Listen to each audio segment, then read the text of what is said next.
Yeah, Howard's doing just such crazy, great stuff over there. No one cares anymore. And then our old buddy, Scott Ferrall. Old buddy. Huh?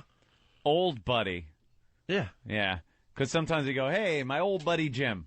And Jim's still my buddy. Yes. This is the ex-buddy, Ferrall. I think I called him a bloody cunt clot. But how did you mean it? I meant it in a way that is worse than it sounds.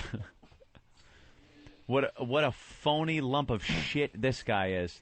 Well, just a phony. Just some back history. We worked with Scott Ferrall at WNEW in New York.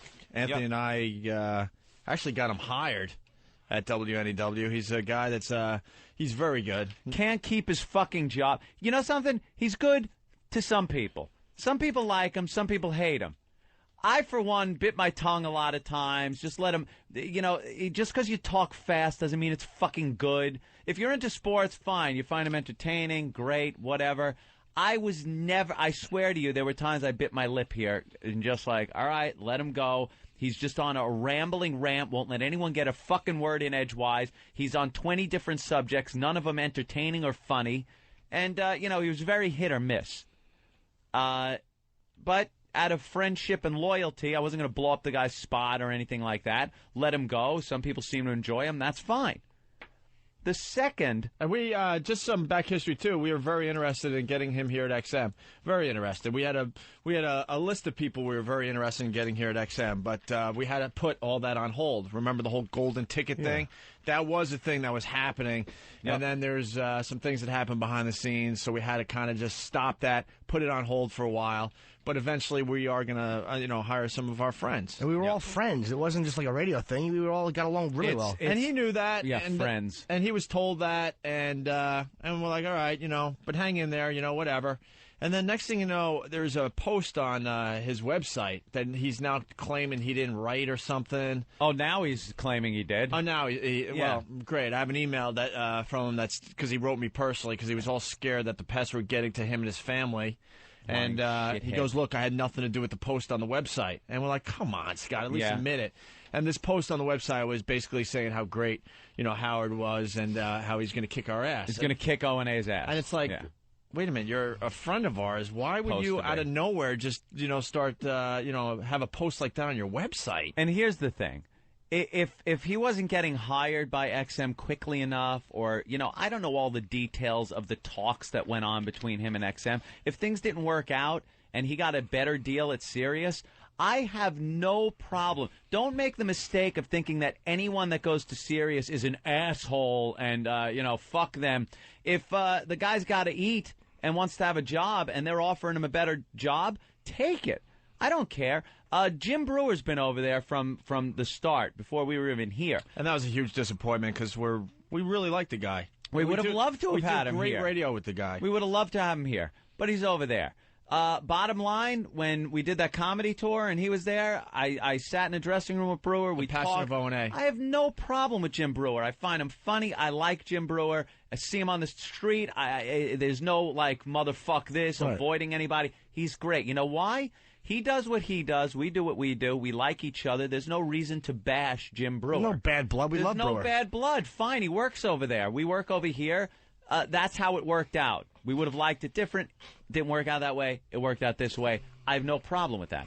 The problem is fucking Ferrall, before he even announced any gig that was going on over there, took the first opportunity he could to bash O&A on his website and start what everyone over there seems to have to do, lap Howard's fucking nutsack to snuggle up and try to keep or get a gig over there.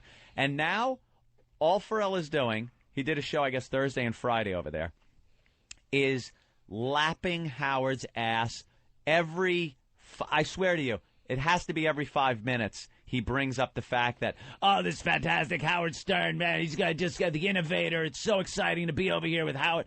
It's nothing but kissing ass on Howard. He bashes us and the pests. And worst of all, they have him saddled with a hole.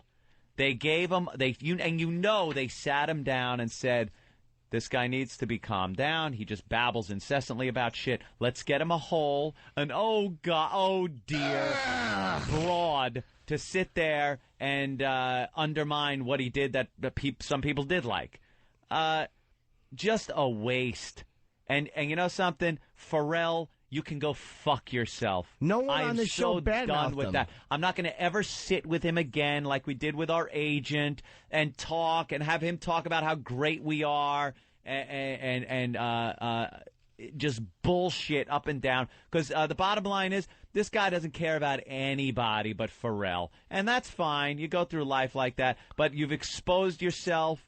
He doesn't care about Howard either. I'm not delusional and think that he thinks Howard's great. He still thinks Howard's a fucking asshole. But he's a phony. He's going to make that a phony response. And he thinks we're assholes. And he thinks everyone's an asshole except Ferrall, who, by the way, everyone in the business thinks is a fucking asshole because the guy can't hold a fucking job. And he's pissed off that our pests went after him after he posted what he did on his website. Yeah. And we're like, look, Ferrall, you wrote this thing. Why would you write this if you're claiming to be our friends? Oh, and then somebody tried to get on a message board and said Ferrall didn't write it, that Ferrall was sick, and that some other guy wrote it. It was written by Ferrall. You can't mistake that. It was written in his fucking words and the way he speaks. Stop it. Who's that hot chick in the picture with Mez's co-host? She's really hot. I'm sure she. Oh, and like she's a fan of our show. It's Lynn Hoffman. She came here and took pictures with all of us. Well, now she's a hole. Couldn't believe she was meeting us. Congratulations, congratulations. Now you're a hole. He's going to kiss her, but she's putting her hand up like, stop, naughty boy. He's got the wacky Ferrall face on. You made a great point in the office. Fuck 'em. How stupid radio is, by the way. Yeah. Like your friends, I have the quote where I said your friends become your enemies and your enemies become your friends. Yeah. It's just how it is in radio. And it's sad. I hate that I've gotten sucked into it because there's only two occupations, careers, whatever, businesses that this shit happens in. It's radio and fucking professional wrestling. It's great to be lumped into that. No other job does that. No other fucking job. You don't go to any other job and have the smack talk that goes down in radio. And where one day you walk into a studio and a guy is your friend, and in front of the audience you're talking, he picks up a chair and slams it into your face. Oh, my God! He just hit him with a chair! I can't believe it! Just yesterday they were friends, and now they're the deadliest of enemies. Only radio and fucking wrestling. It's great company. They all do it when they go over to the Little Doggy Company. Bubba the Love Sponge, there's an article that came out on him on one of the radio sites, basically saying his dream station would be, Howard Stern, himself, and Opie and Anthony. Yeah. And now we're hacks. And that would be a grand. Now, because now it's all bad. Now it's all bad because we're not on the same channel. Or and whatever. you can go over there and not have to kiss so much Howard ass. I don't get there's no self-respect in it. No one bashed Ferrall here. And it's not going to get you anywhere. I don't think they understand over there that I think they get caught up in the Howard hype where they're going over there. Sirius has pumped Howard up so much that they think that by going over there, they're part of that big Howard picture. No one's talking about you. Ferrall is not fucking bringing subscribers to Sirius. Sorry. Much to everybody's chagrin over there and people that don't like the Opie and Anthony show, we have done huge things here at XM with getting subscribers, keeping an audience, getting new people to sign up, getting people that have signed up to listen to this program, tell their friends who then sign up. This is fact. This is what happened. There's a buzz about this show in the satellite world, and that is spreading. If you're working over there and you're lapping Howard's ass, and Howard has less listeners than us to begin with, right? There's another thing. The excitement is not about Howard and you. It's about Howard leaving radio. You are now an employee over there at the second best out of two satellite companies. Congratulations. That's it. And to hear Ferrall, because I was listening on Pal, they do this thing on Pal Talk. It's fantastic. They all get on. They pick a war room and then broadcast the audio from the show. So now instead of the old days, which was like a couple of months ago, where they had to get a message board together and pretty much just it was very hard to get the audio of the show streaming to everybody. You had to do it individually. Now they could do it in one place. They plan everything. They get the phone numbers up there on the Pal Talk thing, and then pound them and pound them and pound them. And Ferrall was getting pounded by the pests. Oh, really? I never heard the Ramon calls. Did he get some? You suck, not you. Dude, it was so funny, and he was getting so pissed. He had to keep. He was trying to dump out, and he would run out of dump and have to go to commercial. I'm serious? Yeah. He was dumping out of the pests. Calling. Dumping and commercials on because serious? Some motherfucking pussy wouldn't put our callers on the air. You're uncensored, though. You can battle them. They have a real censorship issue over there at the Little Doggy Company. Is it because there's no XL? Whatever. No there's XL. reasons. They don't want to promote Opie and Anthony. There's reasons. There's reason. Oh, God. There's reason. We've been hearing some things. Really? No, Howard beyond pissed off because they're already censoring him from the top. Yep. There you go. There you go. Let's say hi to Jeff in Pennsylvania. Ferrall fucko list. Jeff. I was listening to it on Friday. We got XM and Sirius, and they were just fucking going crazy on him. And he, like you said, he was dumping, and that fool couldn't talk, and she couldn't say anything. And somebody called up one time and was playing Emily's My Vagina, and he was completely thrown on the fucking floor. The guy's a goofball, and you're right. He can't keep a common thought. It's just fucking horrible. No, dude, he was going off on so many. And to tell you the truth, out of all the time that we have known the guy, I only heard him on our show. I couldn't listen to his show. I don't like his show. But I understood that some people did like him. Fine. I couldn't stomach him that much. When he would go off and just start rambling, you try to ask him a question or steer him in a direction about a sports story that was going on, and he's off. And, like, you want to have a discussion with the guy, and it's impossible. So they put this hole with him, and she tries to steer him. It doesn't work. It is nothing but this disjointed babble that you can't get a hold of for long enough to enjoy anything. Is she good, though? Does she have some funny things? I couldn't tell. I couldn't even tell if she was just your standard hole or she could be the best fucking thing in radio. With him just, shake it. Shut up. There were Ramon calls coming in. Oh, yeah. You Ramon. Not you. Yeah. Take this man with throat cancer off the air. I mean, just horrendous. Boston Strangler, what's up? Hey, good morning, boys. Good morning. I just want to let everybody know that the attack is still on for tonight. Oh, it ain't stopping. Oh, no, definitely not. We're going to be back in the Pal Talk War Room at 8 p.m. when the show goes on, and we're going to fucking destroy him. He didn't have to go over there and trash us. Nope. We didn't do anything If to he him. went over he there... He posted something on his website, so we called him out on it, like, what's that about? And we even said, call our show so we can work this out. Because then he wrote a few people say, look, I didn't write it. So I'm like, all right, call the show. Let's talk it out. You know? But I think the pests at this point, they could smell a phony. He didn't have to do that. Now he's going to have to pay for it. And now we're the assholes? Look, you go over there because we couldn't work out a deal. That's fine. That's fine. It's fine. We would be bummed, but to go over there and the first chance you get is trash us, what's that about? Well, dude, in one breath he was praising you guys, and then the next breath he was going, fuck Opie and Anthony. He was making references to your agents. And he's a lunatic. I know. He's a fucking lunatic. And then at another point, he kept on going on and saying basically how you guys abandoned him, and here you guys are on a beach drinking, making money while he's starving to death. Yeah, while everyone else got fired over there. Yeah, because that was our motive. Yeah, we weren't trying to get another fucking job somewhere the next day that Infinity locked us into our contract and fired everybody else. That's our fault. Because we went up to Mel Karmazin's office and said, Mel, could you keep paying us so we can't fucking work, but fire all the people that have been loyal and we appreciated having working for us for 3 or 5 years or whatever the fuck years it was? That's what happened. Yeah, we told Mel Karmazin what the fuck to do. What a deranged fucking drunk idiot that cocksucker is. Fuck Ferrall. Fuck Ferrall. Well, anyway, I just want to put out an APB, an all-pest bulletin, to come into the Pal Talk rooms tonight around 8 o'clock. The number for Stern Show or Ferrall Show is 1-888-STERN-100. We're going to friggin' destroy him like we did last time. We got, if he's brave enough to take phone calls. Have fun taking calls, Ferrall. Hey, how do people get get on this Pal Talk, by the way? Because there's a lot of people emailing saying, look, I want to be part of the Pal Talk. Well, in order to keep the enemy element out, it's kind of a thing you got to go through. Oh, I see. Okay. But if go on a Pal Talk, get in a room, see what you can work out. All right. That's all they can really say. All right, you guys. And it's very entertaining to listen. Do we have any audio of that or no? Do we have any? Yeah, we got Scott Ferrall on Howard.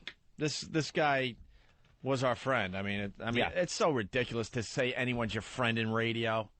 It really is. But I did a show when we were off Tim the air. Sabi and I were talking back and forth on a weekly basis from the day I got fired all the way up until he took a job at the Little Doggy Company.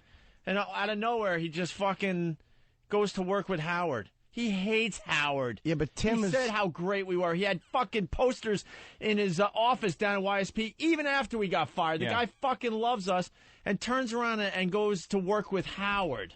But I have no problem with Tim Sabian either. Not at all. I really can't. I have a big fucking problem. Dude, with Tim he might like Mel. Maybe he likes working with Mel. And I was closest to Tim than all you guys. He's a fucking phony just like the rest of them. Maybe XM didn't offer them money. It's sad to say that, but I'm calling him out. He's a fucking phony like the rest of them because there was a reason why he wasn't ready to leave his past job and come over to XM.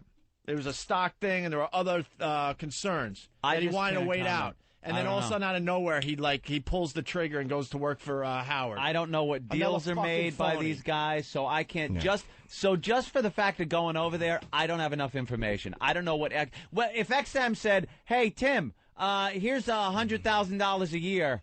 We want you to sign a fucking 10-year contract. Come on over." And Sirius goes, "Hey Tim, here's $1.5 million a year.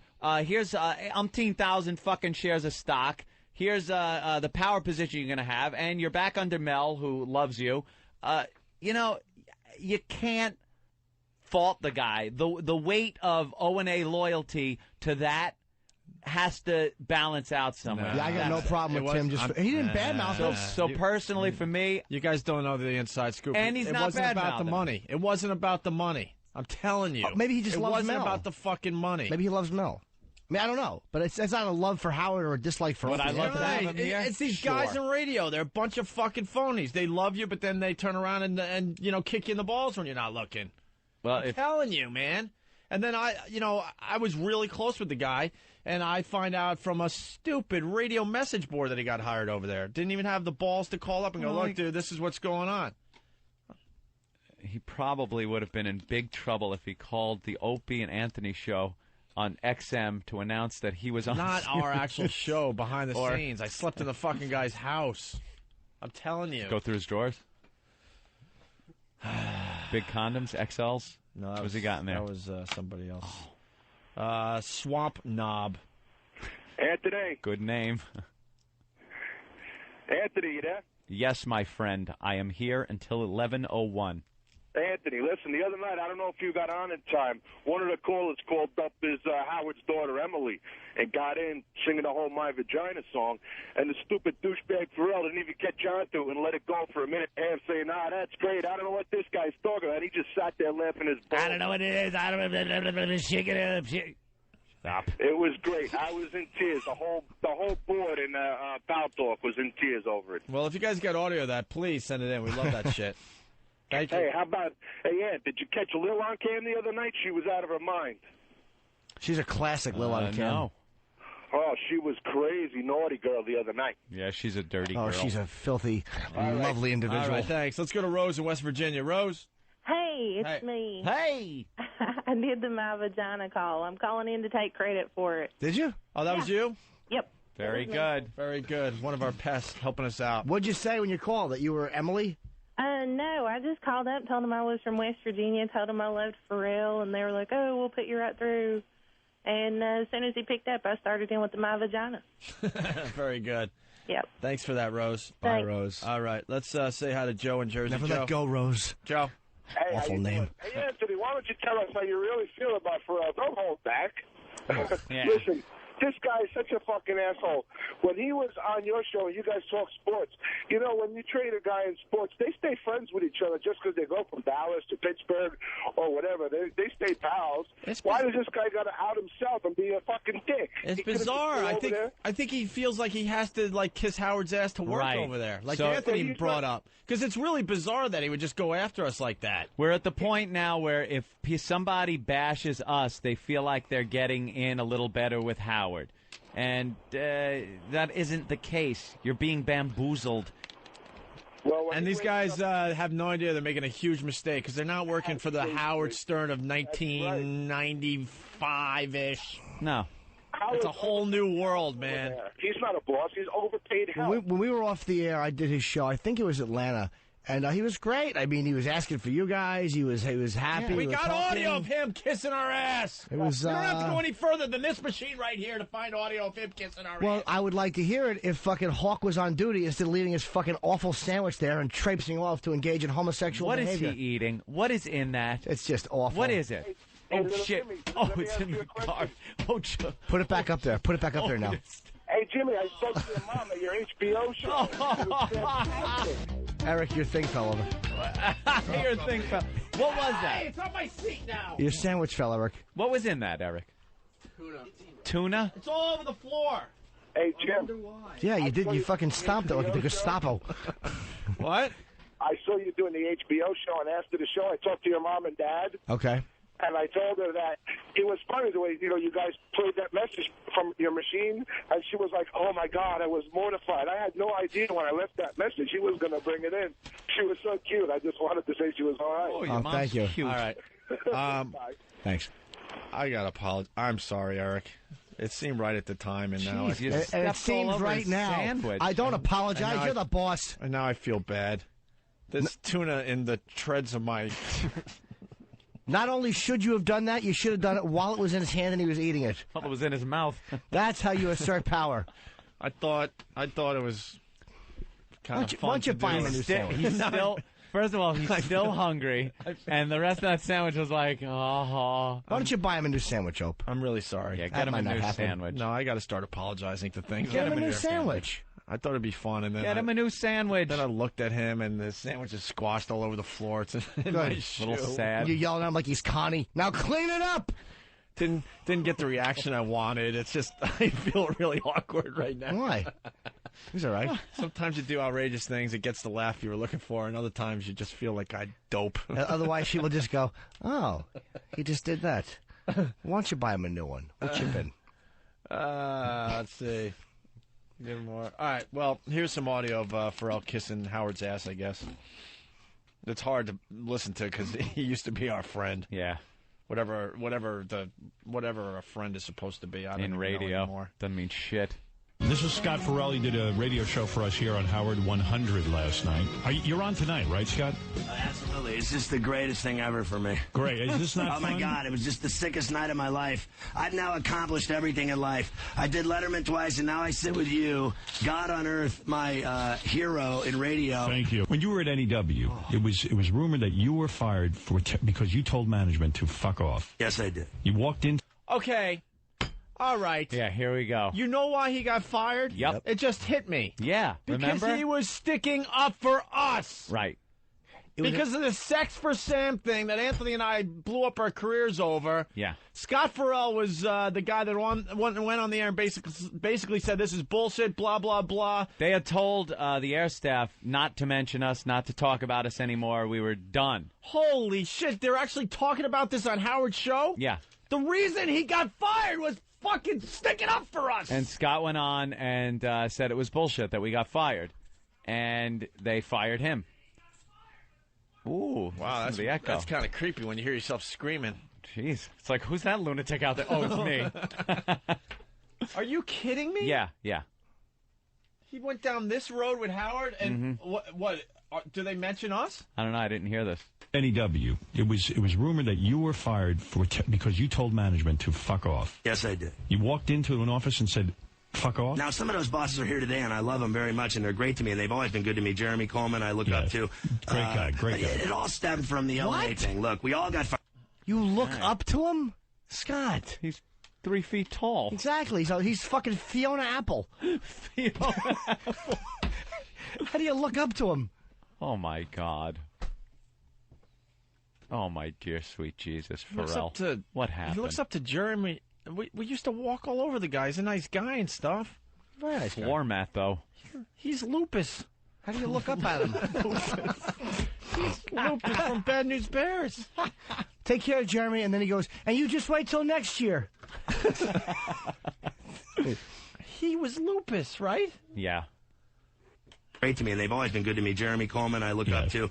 Great guy. It all stemmed from the O&A thing. Look, we all got fired. 30 of us went down the drain instantaneously in a matter of 3 days. I got nothing out of it. I got, no cause. You're the devil. See you later. Good luck to you. Have fun in Boca, your pad, and stay the F away from us, you miserable. And so I was gone. I went, one day they did the thing in the church, and the next day I'm in bed. I'm fired. I'm laying on a beach in Boca Raton. They call me and tell me I'm whacked. Everything from day one's been so cool. From the parade for the launch. It's great. The shows have been kick-ass. I drive around like a homeless person listening every day. Who does he listen to? He says the same shit about us that he's been driving around listening to us.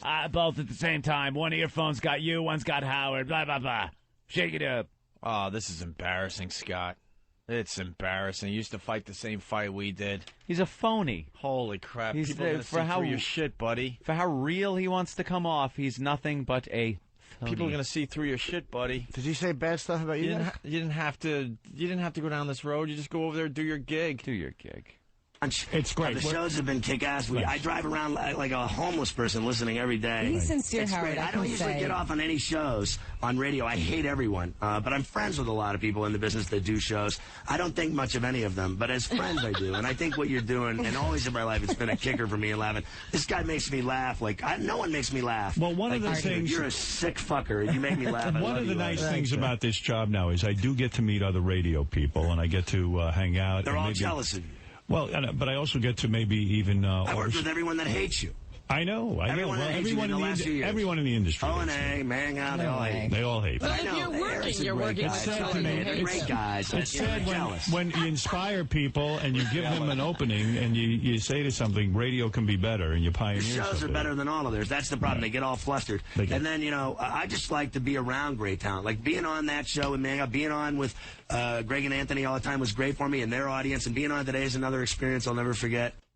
See, he can't totally commit, though, right? Yeah, not during that portion. But then when he got on his regular show, oh, God, he really started going off. Scott, you didn't have to go down that road. I feel sorry for you. We're just jealous. Holy shit. That's what it is. It's amazing. It's amazing. Well, we got a picture of the box that's filled with all the old milk. Ooh. And it's labeled books, and it's going to go to the new facility with all the other boxes around here. That is going to stink, man. Holy shit. We might get in trouble for that. That's a good one. I got to tell you. Oh, come on. It's a frat prank. Let's go to Chris in Boston. Chris, what's up? Hey, I want to tell little Jimmy, he started talking about how he did that fucker show. He said something along the lines of that hack comic that O&A bring on and try to have him tell jokes was on my show, and I couldn't laugh at him if I had a cocktail an hour or some stupid shit like that. Yeah, that He the didn't whole say that. It just shows desperation. It's the whole thing with no one makes me laugh. I'm friends with radio people, but they don't make me laugh. I don't think of much what they do. But you go, you're crazy. Right, all that right there is just. Why do you have to go that far? This guy just lied, by the way. His genius dig at him was that he should get a haircut or something like that. Are you trying not to burn a bridge, Jimmy? Not at all. If he said that, I'd love to attack him for that. If he said But it, you I don't don't think he believe said this. it? I'm just not gonna let somebody fucking. He did say that? Oh, did he? Okay, well then fuck him. Derek is now saying he said it. Call Derek a liar, Jimmy. Go ahead. I believe everything. Call Derek a liar. No, Derek's too handsome. Let's go to Ferrall. Ferrall? Yo, how's it going, O&A? I just want to publicly apologize. I listen to you guys all the time, bro. Can you get me a job? That's pretty good. That's really good. It's almost perfect. Shake it up. Shake it up. Almost perfect. That's too bad. Let's go to Joe in Atlanta. Joe? I've just been listening. What is this? Why don't this dick come out of the closet? Is he Harvey Firestein? All I want is to be alive. He sounds like a fag. But anyway, I appreciate his support. Yes. I didn't appreciate his humor. Exactly. Support, yes. Humor, shoot yourself. Your support was very good, very good. But the joke itself was ghastly. It's just embarrassing that these guys got to go on Howard's show and kiss his ass like that. All of them have to come in and kiss the ring. That's what's embarrassing. They were all fighting the good fight and just didn't have what it takes to get it done. So Yeah. like, all right, well, I might as well join him. Kiss his ass. Do what he tells me to do. Yeah. In some strange twist of reality, if this ever happened, we, for some reason, had to go over there. Had to go over to Sirius. No, they would have to build the Berlin Wall again. Yeah, there would have to be a wall. You would not hear us doing this. No. There will be no O&A kissing ass like that. It just wouldn't fucking happen. It couldn't happen. Why do these guys feel like that will put them in the big picture of Howard's career? It's just because you kiss his ass doesn't mean you're going to be written up in the fucking blurb about him. Christ. All right. So there you go. Let's go to Hell's Dignity. Hell's Dignity, what's up? I can't fucking believe this guy. He was just on inviting you guys to ball games. Dude, he was like, when are you coming up to play golf? Oh, what an asshole. We went across the street and we had Play lunch. golf like that Kennedy kid played it with that girl. With that motherfucker. Went across the street for lunch with our agent trying to figure the whole fucking thing out. The last we had talked to Scott, we're like, look, Scott, it ain't going to happen right now, but we were trying to get him a spot on our show at least to keep it going. And then, Elo's got to figure out some things behind the scenes, and then something big is going to happen for other shows. Well, it's time for the fucko list. I'm telling you right now, I did nothing. Anthony did nothing. Jimmy did nothing personally. Nothing to this guy. Nothing. All we know is one of our past go, you better check out the Ferrall website because he's trashing you guys. I'm like, what? That's impossible. And then he wrote me a long email on my AOL account. I'll have to bring that in. You should. Where he's, just actually saying how great we are in the email, and he was a little scared because the pests were trashing him and his kid and his wife and all that. Let me tell you something. And then he was threatening lawsuits, and I'm like, what are you talking about? I've gotten emails and still get emails from every jock that's been fired since we got fired. I have them. And it's all very nice, very a lot of camaraderie there because people can relate what it's like to get fired when you got a radio gig. And it's so different because, you're very cordial to each other, back and forth, talking, regardless of who it is. And then it just snaps. And then fuck you, fuck this. It's worse than fucking washwomen, this gig. Fucking radio. What a bunch of assholes. I just never thought that he was like a fraudulent bootlicker. Yeah. I really never thought that about the guy. I thought he was at least an honest guy. Because he comes off with having more balls than that, I guess, and more independence, dignity, whatever you want to fucking call it. But then there he is, just like bullshitting to Howard. Just like we were bullshitted to by him. Yeah, what's the real deal, Scott? I hope Howard wasn't believing any of that. Not that he cares. What's the real deal, Scott? One thing Scott does is fun is he puts his name where things could be. Like if you call him, it's the Ferrallaphone. Yeah, this girl is about the size of a Ferrallafant. For Philadelphia. That's a good city. That's where they're all backstabbing cunts. Let's go to Joe in Brooklyn. Joe? What's going on, fellas? As you know, here I am angry again. This motherfucker, he's got some fucking balls. You know what? Who the fuck do you think he is? What did he do? He sent you a fucking email that the pests were attacking his family? Hey, Scott, you made your fucking bed, jerk off, now lay in it. You fucking pussy. You don't like it? Don't talk shit. It's simple. Is it hard to understand? He's a fucking pussy. If I catch him in the fucking street, I'd love to fucking slap him across his fucking mouth. Fucking motherless fuck. There's no loyalty, bro. There's none. There's no loyalty in this business whatsoever. I'm finally convinced of it. The shit that I've seen in the last year, I'm just amazed by. Amazed. And I've been doing this a long time, you know? And it's like, what you were just on our show kissing our ass and giving us good radio, saying you listen to us all the time. And now you run over there the first chance you get, you kiss Howard's ass and trash us? And we were friends. The last time we went out, we were across the street eating, and I thought I saw Jane Fonda. So the whole breakfast, Ferrall is telling me, no, that's not Jane Fonda. I used to see her every day. Yeah. We were all friends and eating and hanging out. I never fucking badmouthed the guy. Nobody on the show ever badmouthed the guy. What a fucking bootlicker. No? Wasn't he on the show recently? Yes. Yes. Fucking. He's been on our show a bunch of times since we started here. The fucking balls and these fucking people. I can't fucking believe it. I'm sitting here listening. I cannot fucking believe that somebody could fucking be a turncoat like that fucking quick. Yeah, you can in radio. You can in radio. Yep. No problem. All right, boys. Be safe. See you, man. Thank you, Joe. And I was off this show for 26 months, and I had to do a lot of commercial radio around, and I still never once went on an enemy show, and I still never badmouthed this show, which, I mean, pretty obviously. But there's a lot of enemies of this show, so you don't have to fucking go around trashing this show to succeed. You understand what I mean? You don't have to do that in a new job. It's fucking bullshit. Let's go to Mike in Philly. Mike? What's up, guys? Hey. There's another enemy of the show that's going to be in the area, New York area soon. Yeah. You guys haven't brought that up, and I'm just curious what we should do. Dice. Another one. What did we do to these people? Someone explain it to me. Nothing. Someone have an open discussion with me and tell me what we did to these people. The first chance Dice got, he trashed us and said that we were selling hot dogs in the middle of the desert. Yeah. So when he goes from L.A. to Vegas to do his big, huge, gigs, that he stops by and gets a hot dog from us because no one has heard from us. That is funny, though. It's like, what did we do to you, Dice? What did we do to you? Nothing. All right, punching out, fellas. Thanks. All right. On a lighter note, it's fucking 10 degrees in the studio. It's freezing. We are so hated. So hated. We really are.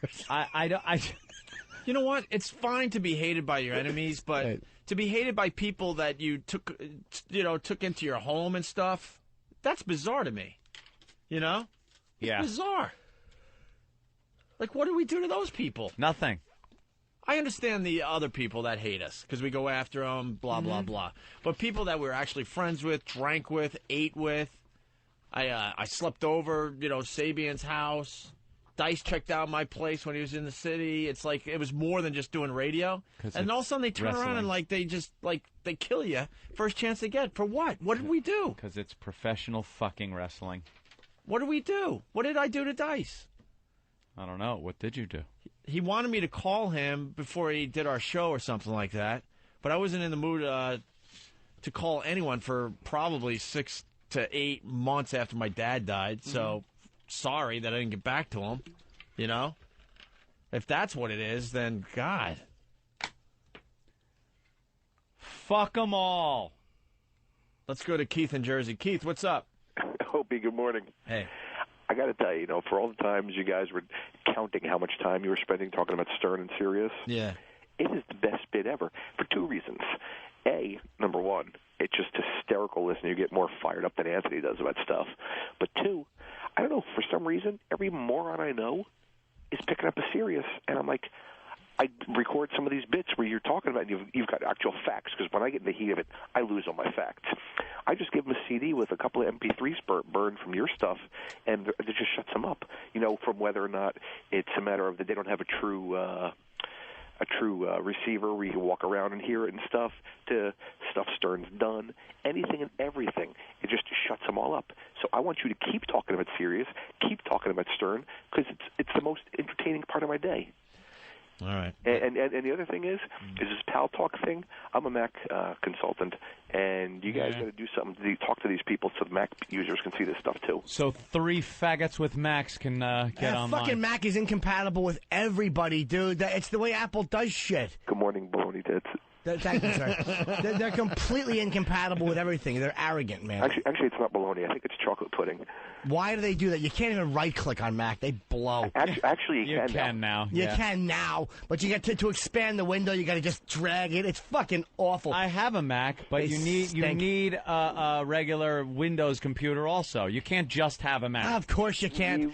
Stop stop believing the hype. No, you can't just have a Mac, dude. Macs and function in this world. Macs were great when compared with DOS and C prompt. They were convenient, but compared to fucking Windows, if Mac was compatible with everything, if they weren't such arrogant cunts with their software, I would like them.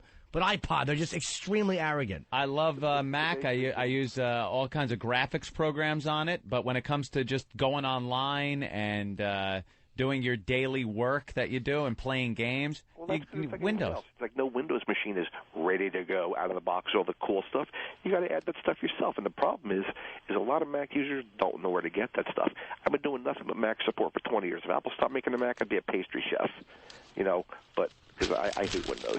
But the bottom line is the goddamn guy that hates Windows. There's such this animosity between the hippie Mac people and the corporate Windows people. That's not it. I do corporate Mac support. Yeah. I work for an ad agency in Midtown. I'm over on 42nd Street in News Building, dude. Good luck to you. Keep up your good nature. They're inconvenient, dude. Macs are inconvenient. All right. No viruses. I know that's true because no one cares about Mac enough to give it a virus. The only virus I got is the O&A virus. You know who else doesn't have viruses? Fat chicks, because no one fucks them. Punch it out. All right, let's go to Theo in Jersey. Theo. Yeah. Hey. Hey. Let's call this pussy out and confront him. What's that? What did he say? What? I really don't know. Did anybody hear what he said? Was he trashing us? If he was, all right. But I have no idea what he was saying. Couldn't understand. Okay. All right, let's move on. Wow. Just saying. Can I plug something real quick, you guys? Huh. I submitted a little remix, kind of a sleeper thing about Scott Ferrall last night to Steve. Oh, let's see. I got some pretty good reviews on it on Whackbag. What's your real name? Darren. Oh, it's right here. I haven't even listened to it yet. I like how the guys, they preview it first. Yeah. In front of the Whackbag crowd. They preview it. And depending on the reviews, they know whether they should submit it or not. Some people don't. Some people opt not to pay attention to the Whackbag people if they get bashed and send it in anyway. And sometimes it flies, sometimes it doesn't. So you're getting great reviews on this? Yeah, I got a few pretty good ones. Would you call it great reviews, good reviews, average reviews? Average to good. They were nice. How hard was the penis in the review meter? That's for the porno movies, Opie. Limp, and then plump, right, and then full erect. How many penises is Whackbag giving you on your What piece magazine of production? used to do that? Hustler, was it? Yeah. That's hysterical. This movie's got like 4 hard-ons.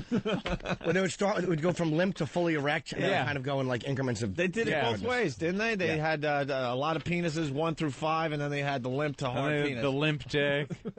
So what did you get from Whackbag, would you say, if this was porno? I would have to say a pretty good chub with a kink in the middle. A pretty good chub with a kink in the middle. Yeah. All right. So this is your Scott Ferrall sweeper? Yeah, it's something you guys, if it's good enough for you, you guys can use it to go into commercial break when you guys are beating up another host. Well, we're gonna give you some reviews right now. We haven't heard this. We're gonna play it, and then the listeners could call up and either kill you or praise you today. All right. That's what we do. The hammering or the praising, and I'm trying to vie for the position of propaganda minister out here in the Vegas area of Dugout Dougal. Yeah, by the way, Scott Ferrall finding out that the pests are no joke. I love these stupid radio shows out there. They're like, oh, the O&A Army. Bring it on, boys. They have no idea what they're getting into with the pests from this radio program. Yeah, they're like, oh, they got a little army. Isn't that cute? It's not like an army where other shows say, hey, you got the army. Send in your email address. We're going to send you an email, a newsletter, and a bumper sticker. That's not the This army is mobilized. They're active. They're proactive, and they are fucking ruthless. Absolutely ruthless, and they don't let go. Nope. They're called pests more than the army. There's an O&A Army, and then there's like O&A pests. Yeah. And then we're full-on shock troops. That's what we are. The pests are the elite forces of the O&A Army. Right. And just to reiterate here, Scott Ferrall used to be a friend of the program. He's a complete and utter asshole. I don't want anything to do with him whatsoever. No matter that, he's trying to, behind the scenes, get some kind of truce going. Right. Because the pests are destroying his show. They destroyed his little tryout on Howard Stern's channel over there. Yeah. And we already found out that the Little Doggy Company very pissed off at Scott Ferrall. Yep. Howard very pissed off at Scott Ferrall because his little show on Howard 100. Howard 100. Whatever he's calling Has it over to there. name the channel after himself. Yeah. And I'm saying whatever because I swear to you I haven't listened to the Little Doggy Company. I just get reports from the past and other people around here. And what was I going to say? Oh, it turned out to be a 3-hour infomercial for the Opie and Anthony show. Yeah. So he pissed off a lot of people over there. That's got to make him happy over there at Sirius, and make Howard happy that 3 hours of his time block on his channel that has his name on it is, an infomercial for the Opie and Anthony show. Right. And when he fails miserably over there, he's not coming back into our camp ever. Bye-bye. Ever. And say you don't care as much as you want. You know something? When all the doors are being slammed in this guy's face like they are every 6 months, the guy can't hold a fucking job. He's never been able to hold a job. Look, I'm not going to lie to you. I like the guy. I thought he did some good radio. But the deal is the guy is a traitor, and he's no good. Lying and he can sack of shit. And he could add me to the list of many, many, many, many names where he just burned bridges. Oh, yeah. His career is filled with people where he just burned bridges. Yep. And now, Scott Ferrall, add me to the fucking list. Go fuck yourself. This fucking guy, and let me tell you, because there's rumors about this. I was sitting home the other night, I think it was Monday, watching something faggoty. It was, I think it was Skating with Celebrities or something, okay? Ooh. How many dicks up? No? I got hooked on that dumb show because I can't believe Bruce Jenner is actually skating. He looks like a Frankenstein out there. And week after week, they allow him to continue for some reason. So I'm just, I don't know, I'm into this stupid show. It happens, what can I tell you? And all of a sudden, my phone rings, and it says something like 699 or 6999. I'm like, what the fuck is this, right? So I answer the phone. It's Scott Ferrall, and it's obvious he's calling me live from the Little Doggy Company. Uh-huh. And I'm like, this guy who claims to be my friend, who had the same agent as us for a long time. We sat and talked. We ate together. He's going to make me part of his fucking radio show and try to make a bit out of this? Yeah. Dude, I lost my fucking mind, and this is what I'm telling you. This is the God's honest truth. We try to deal in honesty on this program. I lost my mind for at least 3 minutes and just beat the shit out of him. Okay? Mm-hmm. And then it turns out that I guess he didn't air the call or he dumped out like crazy, and then goes on his show and says, oh, I tried to get Opie on the air, but he didn't want to play. He didn't want anything to do with me or something like that. Yeah. I'm like, I made you look like a little bitch. Like you pussied out or something. Because this is the real deal. I mean, we're talking about real anger here. I'm like, what, you're going to make me part of a fucking radio bit? Yeah. You fucking cocksucker. I just lost my mind. Lost my mind. Yeah. And I got all the facts out, but of course, because they don't deal with real issues over there. Oh, we better dump out of this, or we better not air this because this is too brutal. But the fact is, Scott Ferrall, on his fucking website, I don't give a shit. He's trying to say that someone else wrote it. But Scott Ferrall, on his website, started praising Howard out of nowhere, even though he's been a friend of ours for many years. I helped him get the fucking job at the old joint. Heard him just bash Howard all the time to us. I got him the job at the old joint, or at least helped him out, because I know his history with burning bridges. But I'm like, no, the guy's talented. We got to give him a shot. Yep. And then we became friends, and he ended up getting fired from the old job. And this is the real deal, because he defended Anthony and I. Mm-hmm. Okay? He defended Anthony and I. He couldn't keep his mouth shut. All right? That's fine. All right? So all of a sudden, out of nowhere, he's got this website, and it says he starts trashing us and saying how great Howard is and Howard's going to kick our ass. I'm like, where the fuck is this coming from? We were negotiating with the guy to try to get him over here to XM, but because of things that are going on behind the scenes, we had to put all that on hold. That's why some other people that we really like and you guys have heard on the show, they're in a holding pattern right now, okay? But we're trying to figure that out.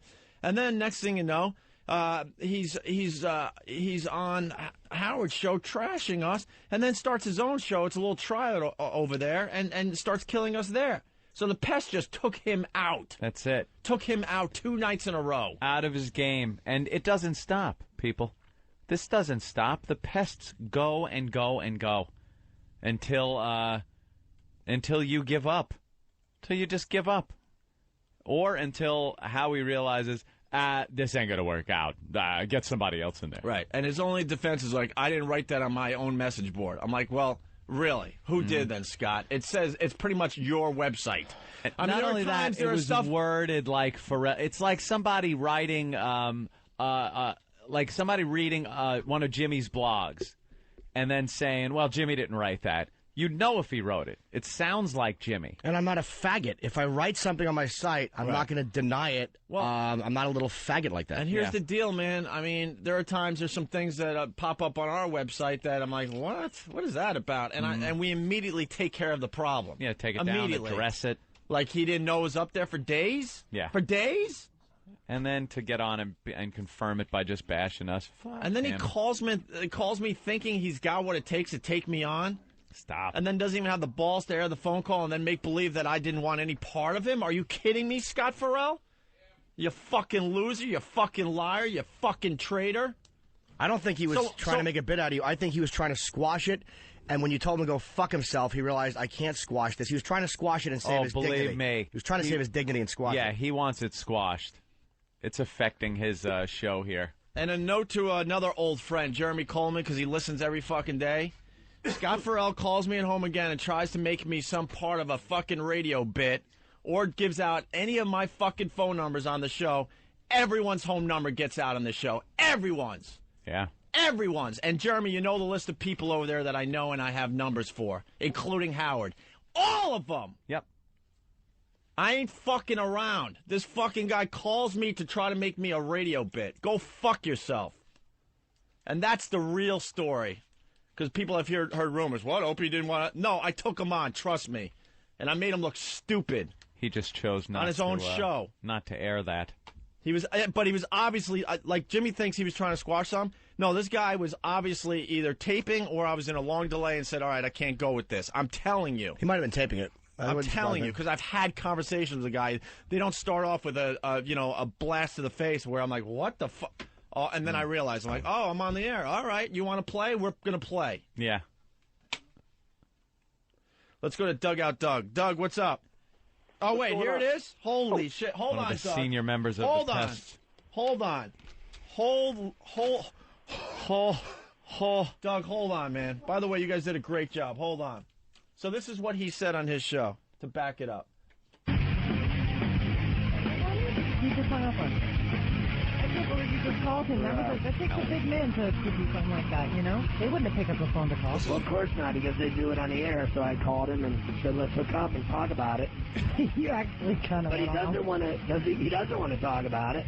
He wants to have all his little faggot friends stand up for him. All right. He's not man enough to hook up with me and talk about it one-on-one, just the two of us. Well, I've known him for 10 years. I'm cool with him, and he's afraid to meet me in public. Holy shit. First of all, I've only known him for about 4 or 5 years, not 10 years, and I didn't hang up on him. No. He didn't know what the hell to do with this, so he's like, I'll call you later, like just trying to get out of the phone call. He's a fucking faggot. I'll meet you for lunch. Support him and back him. He's afraid to look me in the eye one-on-one and tell me all this shit to my face, and it's true. And so is his little pussy partner, and so is his other little pussy partner. And I've asked him a million times what the deal is, and they want to threaten my wife and son. Oh. What? I'll threaten your...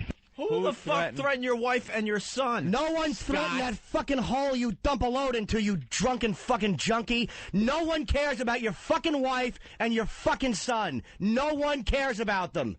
That's why you're so desperate to get a job, because you're a middle-aged failure and you gotta fucking feed the kid and you gotta put fucking food in her fat mouth. That's why you're sucking dick over there so you can get a new job, so you can fucking finally act like a responsible adult. Fuck you, you doe-eyed cocksucker traitor.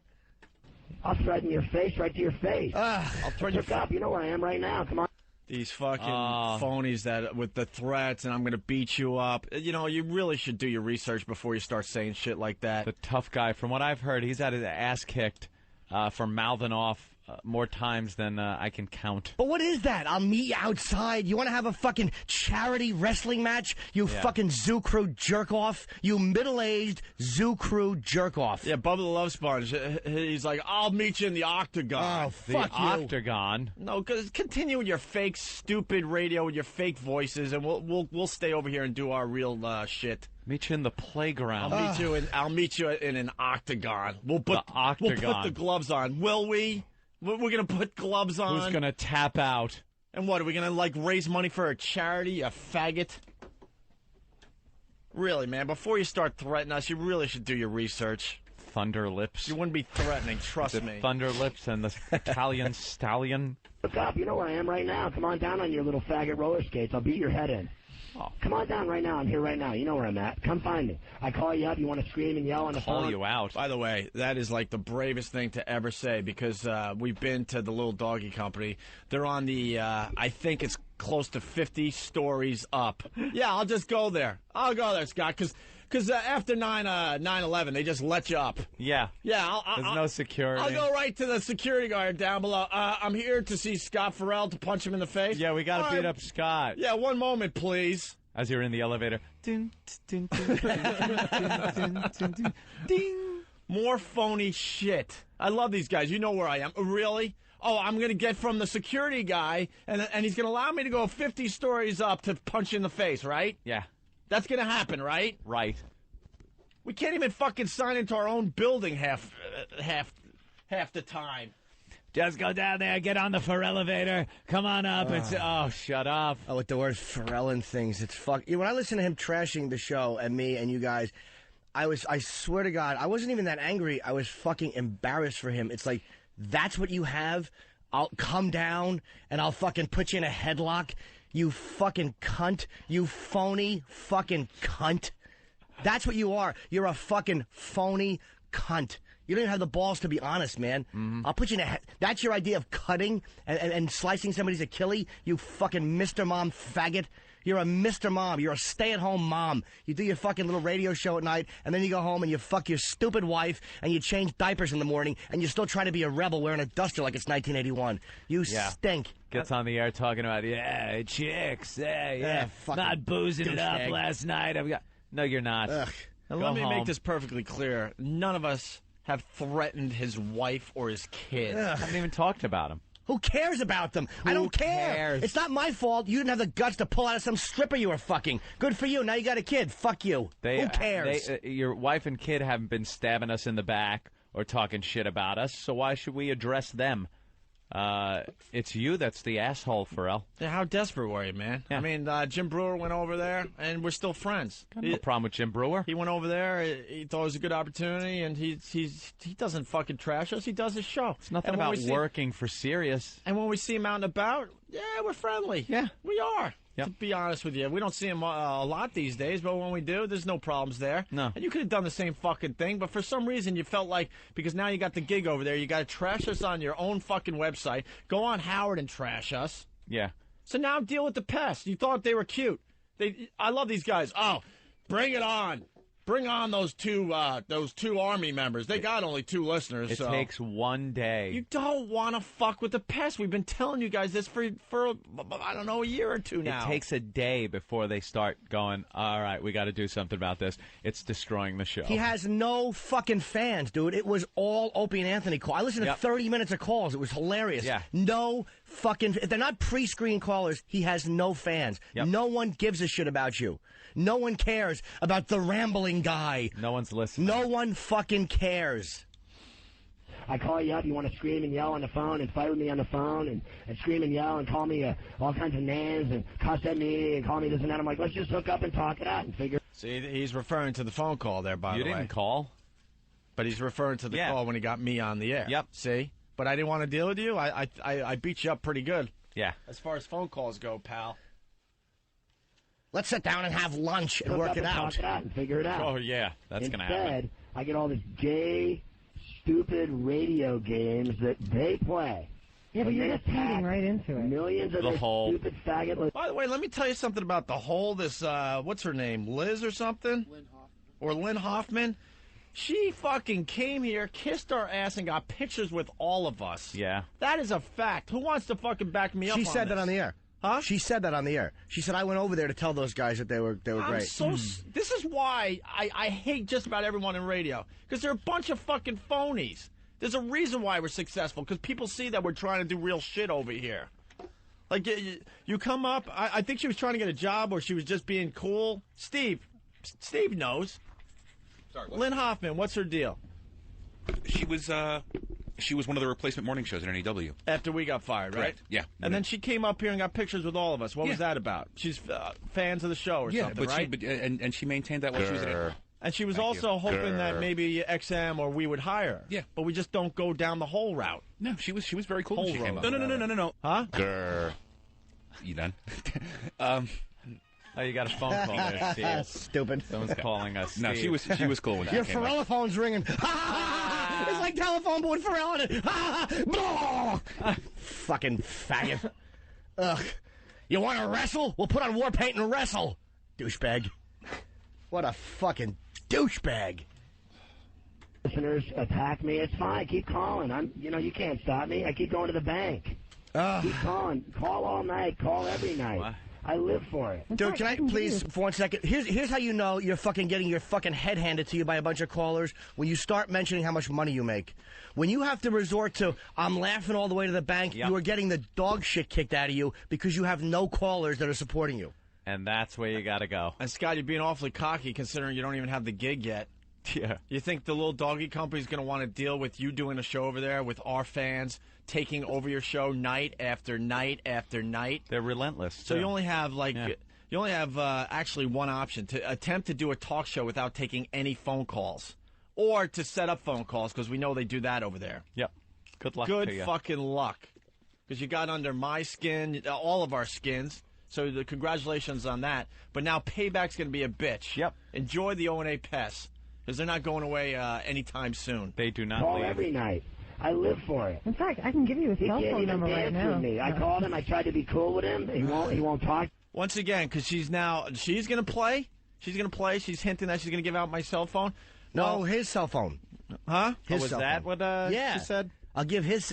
I gave him your cell phone, meaning Scott's cell phone. I think she's trying to fucking get out of this. I don't think she wants any part of it. No. I think she has a radio gig. She's happy and she likes you guys, and she's got to deal with this fucking scumbag, and she's panicking. Listen to it again. I could be wrong. Well, it sounds like she's fucking panicking about. She's like trying to be funny, like, "Hey, I gave out your cell phone number," meaning his. If anyone knows that I'm the real deal, it's Jeremy Coleman. So, Jeremy, if he continues to make me a cute radio bit and call me at home, or he gives out any of my personal info, I see the future. You will be fired for what I do. Yeah. I have everyone's fucking phone numbers. Everyone. But if you want to play that game, then we will play that game. Collected Mark over my the years. fucking word on this. I live for it. In fact, I can give you his cell phone number right now. With me. I called him. I tried to be cool with him. He won't talk to me. He just wants to scream and yell and call me names. By the way, once again, because he's referring to the phone call. Yeah. He was not, and I'm telling you, he was not trying to be cool.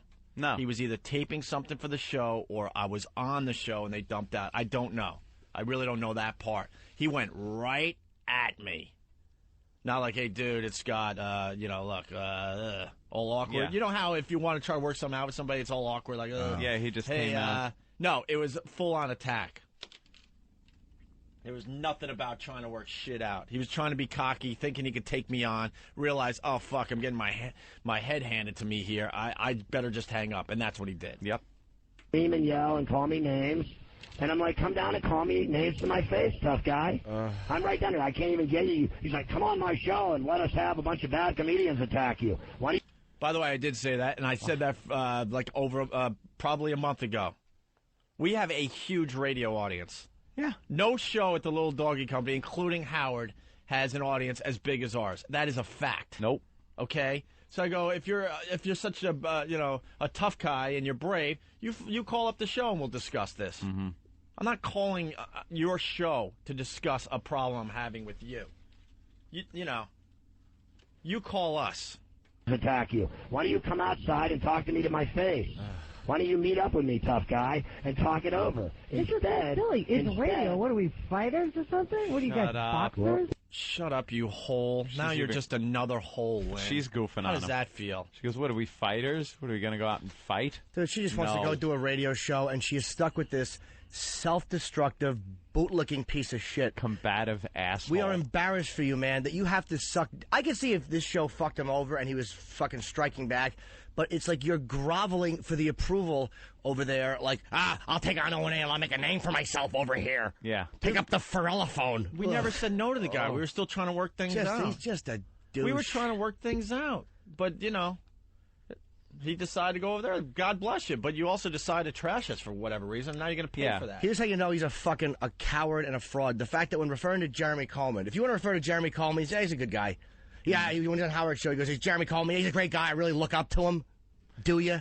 You look up to him, you fucking phony. Did anyone look up to Jeremy Coleman? He was a good guy, but we walked all over him. Well, no one looks up to him. The whole fucking staff walked all over him. No one looks up to him. It's a fact. Scott, you know that. Jeremy even knows that. Scott's a phony. Everything he says is self-serving. He's trying to make something of himself, and it's usually bullshit. And and there are times he got a bad reputation. What can I tell you? But on this one, I'm telling you, this guy has burned so many bridges, and I'm just throwing my name at the bottom of the list of bridges that Scott Ferrall burned. Yep. It's a known fact in the business. The guy blows himself up all the time. All the time. Because I've had the reputation of blowing myself up. I'm like, really? Really? Look at the Scott Ferrall's career. I look like a saint. Dugout Doug, what's up? Shake it up. What's up, Doug? Sucks ass. He completely sucks. But I got to back up Jimmy and say flat out, that hole was not your average hole. She definitely was getting pissed at Scott for not being able to handle the situation. I really, truly think that we can get her to quit before we can get him off the air. You think so? But, yeah, man, we got all the audio in there. There's a really good one of him having about a 2-minute meltdown. I don't know if they put that one on the CD for you. He was completely losing it by midway through night 2. He was losing his fucking mind. When was night 2? Is that last night? No, night 2 was actually Monday night. Okay. Monday night. Yeah, I believe they did Friday, Monday, and last night. He has nothing. And he went back to the same old, you have no listeners. Enough with the no listeners, you idiots. You're sending your listeners over to me. I got news for you. None of us are paying for Sirius. We got our ways to listen. You're not getting a fucking dime. And what we're doing is we're going to single-handedly destroy your fucking radio show, and we're going to try to bring down an entire radio company and then take credit for it. And let me say something. What a fucking pussy this guy is. You call people pussies, and hey, meet me outside. We'll fucking wrestle. We'll arm wrestle, and we'll have an omelet. You fucking cunt. You dumped out of calls. He was told to dump out of calls, and he dumped out a call. I don't want to give you a free commercial. Here's a free commercial. Scott Ferrall is on Sirius. Scott Ferrall is on Sirius. Scott Ferrall is on Sirius. I don't give a fuck who goes and listens to you, you fucking middle-aged cornball. You fucking cornball. And with your long jacket. Whoa, this guy don't take no prisoners. Whoa, this guy's fucking heavy metal personified, man. You fucking douchebag. And no one threatened your wife. No one. The fucking pests didn't do it either. No. Why? There's one reason why. Do you not understand? We are hundreds of fucking attention whores that just want to get our name on a show. How the fuck do we get our name on a show and be attention whores if you're calling your fucking house and threatening your wife and fucking kid?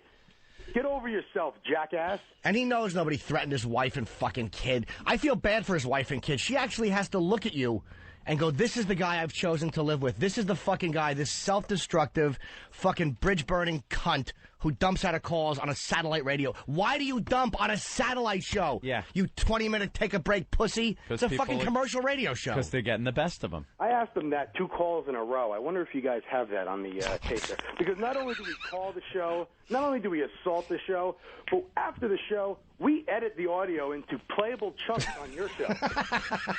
These guys are hysterical. I'm telling you, man. To the newbies out there, I don't want to fuck with the O&A pests. No. We created this monster, and we don't even know how to stop it anymore. And they're getting smarter, by the way. They're using technology. When the pest thing started with us, it was a little scary because we're like, oh, my God, our own fans are going to blow up our show. Yeah. But we've been through some rough patches, right, Doug? Oh, yeah. And now we're learning from our mistakes, and we're just getting more and more, intelligent here. But we've got and smarter in what we do. We've got a great tool now that we never really had in the past, and it really showed the past couple of nights. Look on your Pal Talk screen, fellas. We've got women pests who get right through the fucking screeners every time. Yep. They don't even scrutinize the women. I'm telling you, this show is just I don't know. It's like a lifestyle. I mean, we do a radio show 4 hours a day, but these guys continue the Opie and Anthony experience, I guess we'll call it, all day long. Yeah. Like, there is so much stuff that happened on Pal Talk the last 2 days that we could do a week of radio on. A week! After the show's over, it goes to the computers, and everything carries on. And some of the stuff they're doing on Pal Talk is funnier than anything we could do on the actual radio show. It's hysterical. You know, and now they're, now... Thanks to my brother's restaurant, now they got a place to hang. I'm telling you, it's a whole lifestyle thing that is happening here. So, Doug, thank you. Thanks, Doug. Ruthless. It's all about Pal Talk for Opie and Anthony. Whackbag.com is simply the best fan site out there. And whether or not you guys give it to us or not, check out Pest Radio tonight, 7 p.m. on Howard 101. Pest Radio. And Doug, keep your eye on the prize, by the way. We are on. Because it's all about Howard in the end, trust me. He's the little manipulator behind the scenes. This is almost like Khan in Star Trek 2. We haven't killed Howard yet. We've hurt him. And we wish to go on hurting him. I think that's my outline. Very good, See you, bro. Very good phone call, by the way. Just, leave now. Tubes or something. 007, Rhode Island, what's up? Hey, guys. Hey. Good morning. Good morning. I'm Tubes on Pal Talk. I got in a good Ramon. I guess it's being dubbed the second night. Oh, really? And, yeah, he absolutely was losing it. He took a break about 10 minutes into the show, then another break about 20 minutes into the show. He didn't know what to do because he had to keep dumping. Yep. All the calls, every single call was us. And how about this? Any Ferrall fans that want to call. You're not going to get dumped out of. Have fun. Here's what you have to do. You got to be smart about it. You can't just call up and just start screaming Ramon because then he can dump it. You got to involve him. You got to engage him into a conversation. Yeah, just tell him how great he is. And Yeah. Well, yeah, that always helps with other radio He personalities. loves those calls. And you know what else he likes to do, too? He's so nervous at this point that anytime you open your mouth, he jumps right in and talks over you. Yeah. He doesn't want to let you speak at all. There were a couple of legitimate callers during this whole thing, and he was cutting them off. Wasn't letting them talk. So he's hurting his own Hanging up because he was afraid they were pests. He was absolutely He was all like, paranoid. on the edge. Absolutely on the edge. Hysterical. But, good job to the Pests. We've had some awesome nights in there. And I missed last night, but I'll be back in tonight. All right, cool. Thank you, 007. No problem. All right. I heard the first hour last night on the Pal Talk.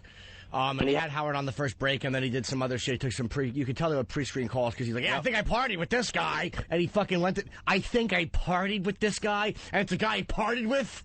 Oh, you fucking douche. Dude, he's such a rebel. Dude, this is such a rebel. You got to be on. You know what? He really is a he's fucking crazy. I can't believe we're on his shit list. He plays the fucking bong sound. Oh, wow. The fucking bong sound, you hack. That's a good one. Hey, but just a bunch of guys smoking a doob. Get the Ferrall bong out. We get Ferrall stoned. What a fucking Ferrall douche. More audio. Anyway, I love Chicago, great city. I do Mancow show too. I got enemies for that too. I get death threats because I do Mancow. They get mad at me when I make money with Mancow.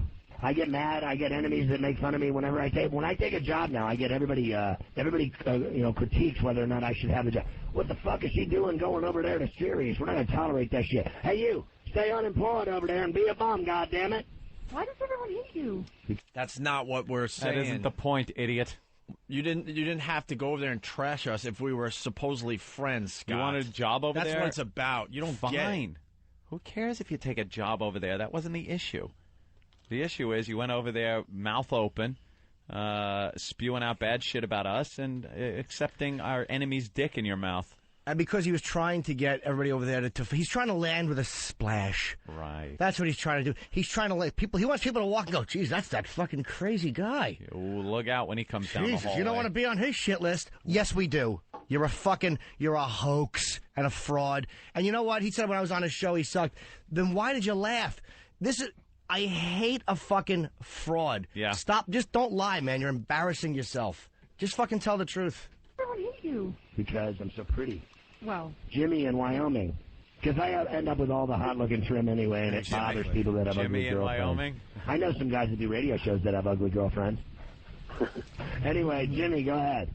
Hey, Scott, did I see you over at F.H. Riley's the other night? I think I was, and I was sleeping with my boss. Yeah, hey, Lynn. Yeah. Hey, I'm a black ninja, baby. Whatever, douchebag. Stupid. And they all get show references in. And thanks for the plug for my brother's restaurant. Isn't that great? 400 New York Avenue, Huntington. It's F.H. Riley's. There's nothing better than when this fucking jack-off thinks somebody likes him, and it turns out they're fucking doing a pest call. Yep. Yeah, thanks a lot. Oh, fuck you, jerk-off. Mark in Massachusetts was having, he found his wife in bed with two guys getting deep sixed. No, we didn't. Yeah, it was fucking ridiculous, man. I saw these two guys fucking playing this game called Monster Rain with my wife, and holy shit, it was awful. God, what would you do? I mean, you left her, right? Yeah, well, I left her because little Jimmy told me to after... I believe that. Anyway. I believe it. That tool gets no trim at all because he looks like fucking Adolf Hitler. Mo in Boston. You don't want to look like a total tool every day of your life, like Dracula and shit. No chicks will do you if you're 4 foot tall and you're fucking ugly. Hold on. What was that? I don't know, but that was some pretty fucking vicious audio there. No, I look like a tool, and no chick will do me. Let me tell you something. Who got more pussy than Dracula? Exactly. Dracula was like the guy. He'd just look into your eyes, and the chicks were melting. And he was great, because after he fucked you, you were dead. How perfect is that? Jesus. 4 foot tall. Oh, no, a short joke? You fucking hack? Play a bong sound. Gonna blow smoke in his face. Hey, Ferrall, I listen to you in Joliet, Illinois. Pick up the Ferrall phone. Ugh. People were saying, oh, you shouldn't give me attention because the pests listen, and hey, they might like the guy. Good. That's always the rule in these kind of things. You don't want to send listeners over there. This is one of those cases where he's just so bad, and a lot of people have pointed out I never would have listened to him if it wasn't for this going on. I listened and realized he's just babbling. If it wasn't for his fast, on fucking meth delivery, he's saying nothing. Nothing. He's babbling like an idiot the whole time. Well, here's where he goes off on Norton. Ugh. Barry in Colorado. Isn't it great when I get them on and they're just such dicks that I still do them and I'm not even trying? I'm like, I just such a fetus, but I think I'm gonna yell at you on the radio because I'm a total tool. I'm a total tool. I'm a total tool. Hey, I'm a total dork. I'm a total tool. This is his whole show, by the way. 5 years. I listen to the radio, but I can't get in because our reception sucks. Oh, wait a minute. That's their reception. That satellite company. Nothing comes in. Sorry. See ya. Oh, dude, that's not me. Yeah. I'm cool. I'm cool. I know you're cool. I'm not going to hurt you. Take the knife back, Lynn. Sorry, man. I got a question for Lynn because I'm used to just hearing Ferrall. I don't know. I mean, you got to calm down. I mean, because if you don't, you're not going to be able to hear him by February 24th and 25th in Albany, Jim Norton. It's so funny. Dude, let me just say this. That dude has become, first of all, he's more funny, if you will, than they are. I've always thought that he's gotten bigger than they have because their show sucks so bad. At least he's doing comedy on TV. Yeah. All right. Well, now, you know what? Now, wait a minute. I'll now agree You got to with give Ferrall. credit where it's due for certain things. Yeah. It's just not being real. He did our show. If you didn't phony, think dude. we were doing good radio, then why were you doing our show? But I thought you sucked as a comedian. He's a phony, dude. This is what annoys me. It's not coming from a real place. No. It's like I wasn't offended by the It was shallow, it was hollow and dull. It's this phony grabbing at straws, kind of throwing everything out there. Yeah, he's he's short. lost. In one clip I heard, and this is where I became embarrassed for him. He goes, why don't you cut your hair, you Nazi? I'm upset. I thought he was calling me a Nazi. Why don't you cut your hair? The one compliment I thought I was getting, it wasn't even for me. Hey, he walks around the living room at 3 o'clock in the morning dressed like Hitler, mumbling to himself. All right, there are some accuracies in his ramblings. Comedy on TV and getting popular and getting huge. I always kind of thought he was getting bigger than them because nobody listens to them anymore. So that guy should just get rid of them and have his own thing and he'd be famous. But he sucks on their dicks so much all the time that he can't stop biting down on their hairy dicks. He just sucks their dicks so much he's ridden their dicks his whole career. So now he can't separate himself and be funny because he's not funny. So he can't figure out where he's going. So he does the same thing every day. Beats his head into a wall like the kid on the short bus. Wait. Can we stop for let's analyze that. A short bus joke. Yeah. A fucking They're always funny. Short bus. Should I take a long walk off a short pier? You fucking That's a good one. middle-aged Can I write that down? hack. Dude, he went from saying you're funny and you're taking off and we suck and you're funnier than us and that's why you're taken off, to you're sucky. Like, we're all in the same fucking breath. Because he's a fucking fraud. And he's a desperate liar. He wants to land with a splash. He's just a lying jerk-off. He's going to get some excitement the next week or two, and then it's going to go away, Scotty. And then what? You burned another fucking bridge, didn't you? How long you think Howie's going to like this? Come on over, little man. I'll beat your ass. You know where I'm at. Find me right now. I get off at 11. Find me right now, tough guy. You know where I'm at, Mr. Tough Guy Comedian. I will beat your 4-foot ass into the ground and leave you laying in a gutter. You know where to find me, you little bitch. Wait. For a minute there. Did he have a cat I sound thought effect? I heard a cat sound effect to go with gutter. His show could not be that fucking bad and hacky that he would play a cat sound effect with gutter. Please tell me I didn't hear that. Yes, I think you did. He's throwing out a real threat and then having silly sound effects behind it. That's cute. And you're at least 4'6". Come on. Hey, no short jokes, guys. Ugh. I'm short. How about my fat tits and my appendix scar? Get to the meat of the issue. I'm a disaster physically. Oh, no, don't make fun of the way I look. Do I have a weak chin, too? Tee-hee-hee. Holy shit, are you a jerk-off? You fucking middle-aged, desperate, junkie motherfucker. Yeah, I am a junkie. I like to party. Ugh. Jason in Minnesota. I'm inviting them to come visit me. Come visit me. I even asked them out on a lunch date. Come on, let's go iron it out. We'll go talk. You guys are a lunch date. You want to have a play date? You faggot. A lunch date. You want to fucking do some finger painting and play with blocks? We'll go get a play date together. Ugh. A lunch date? What the fuck is a lunch date? Real rock and roller. Let's sit down and have tuna fish and hash this out like men. Yeah. Oh, fuck yourself. No, the last lunch date is still pretty vivid in my head. It was us sitting with our agent and you kissing our ass, trying to get another job, which seems to be your job, trying to get jobs, because you can't keep jobs, because you're an irresponsible drunkard. That's pretty much it. Just a fucking weakling, and that's what's sickening. It's like you're such a fucking weak, self-centered little faggot. Don't try to lash out at everybody else because you can't fucking hold a job. Tough shit. Yeah. You're a fucking baby. Deal with it. And what we did with that whole lunch, I thought I saw Jane Fonda, and he's pointing out like, no, I know what she looks like. So we're all hanging out, we're all friends, and he's just a backstabbing little jerk off. And if you didn't like what we do or what I do, why didn't you say it then? When we were across the table, why wouldn't you? You fucking faggot. Why wouldn't you say it there? Yeah. Like, calm down, we'll thumb wrestle. We'll thumb wrestle and have a salad. Ugh, shut up. Now that sounds like fun, though. What a douche. Like pot sound. We'll smoke pot. Bunch of guys smoking doobies.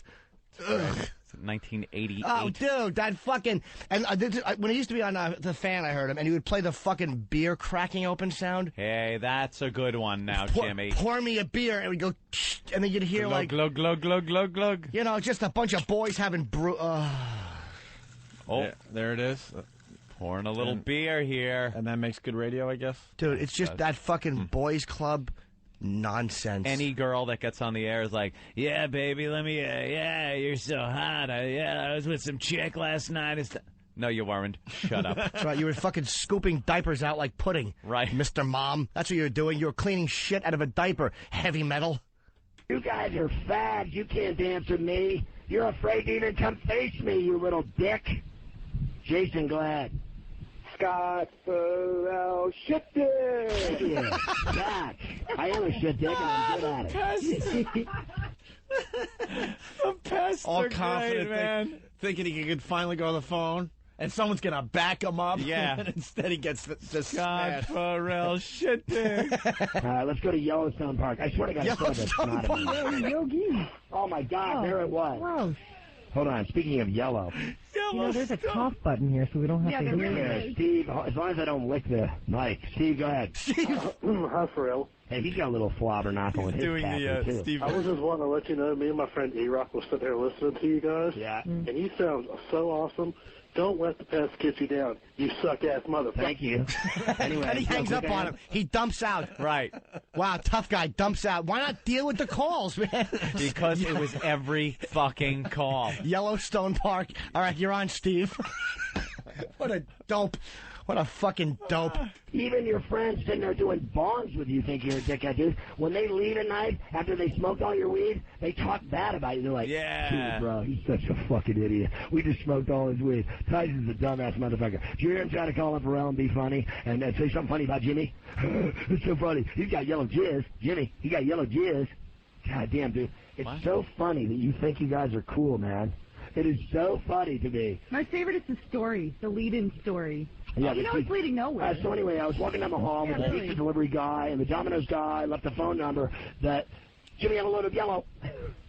He hasn't made anybody laugh in 5 years. Now you're stuck again. Come on down, little man. I'll beat your head in. We heard you the first time. We get it. We get it. You're going to beat everybody up.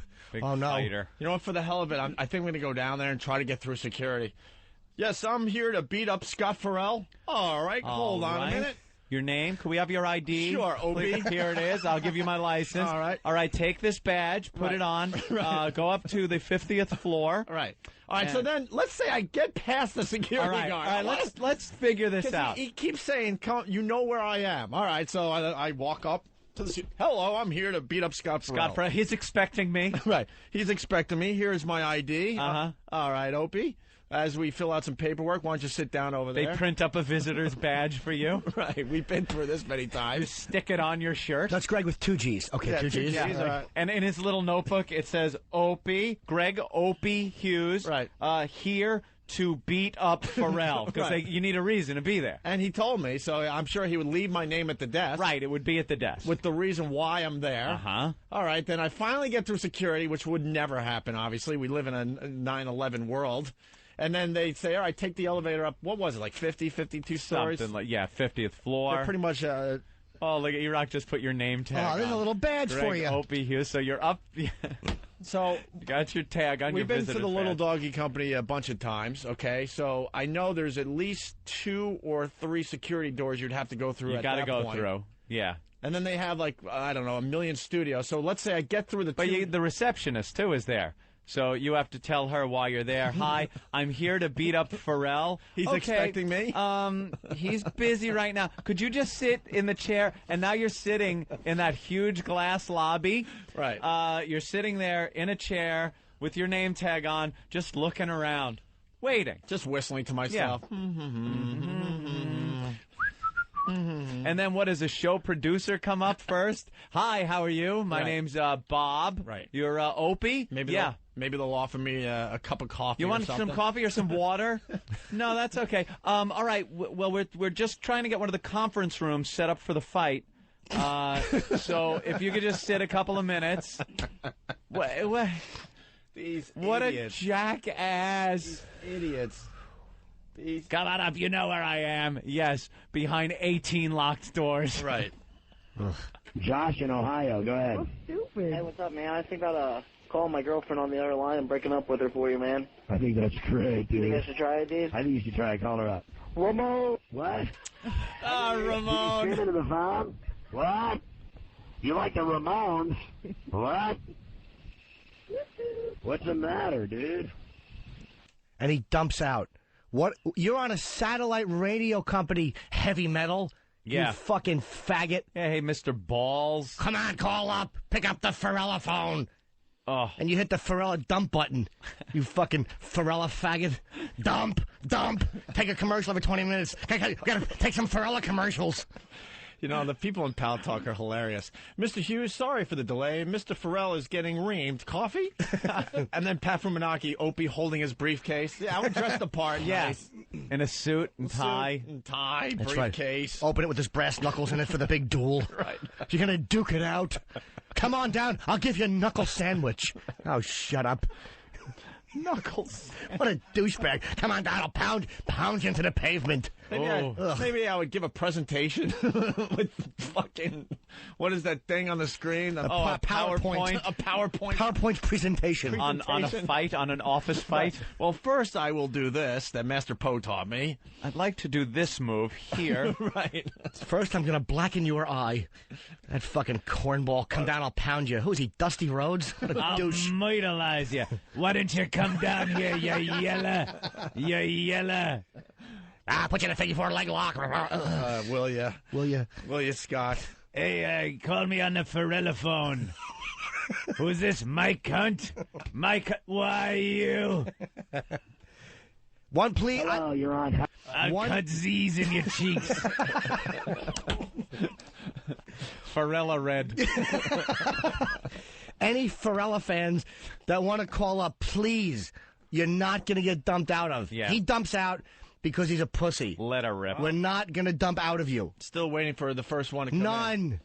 Because it'll be fun. Hello, you're on Howard 101.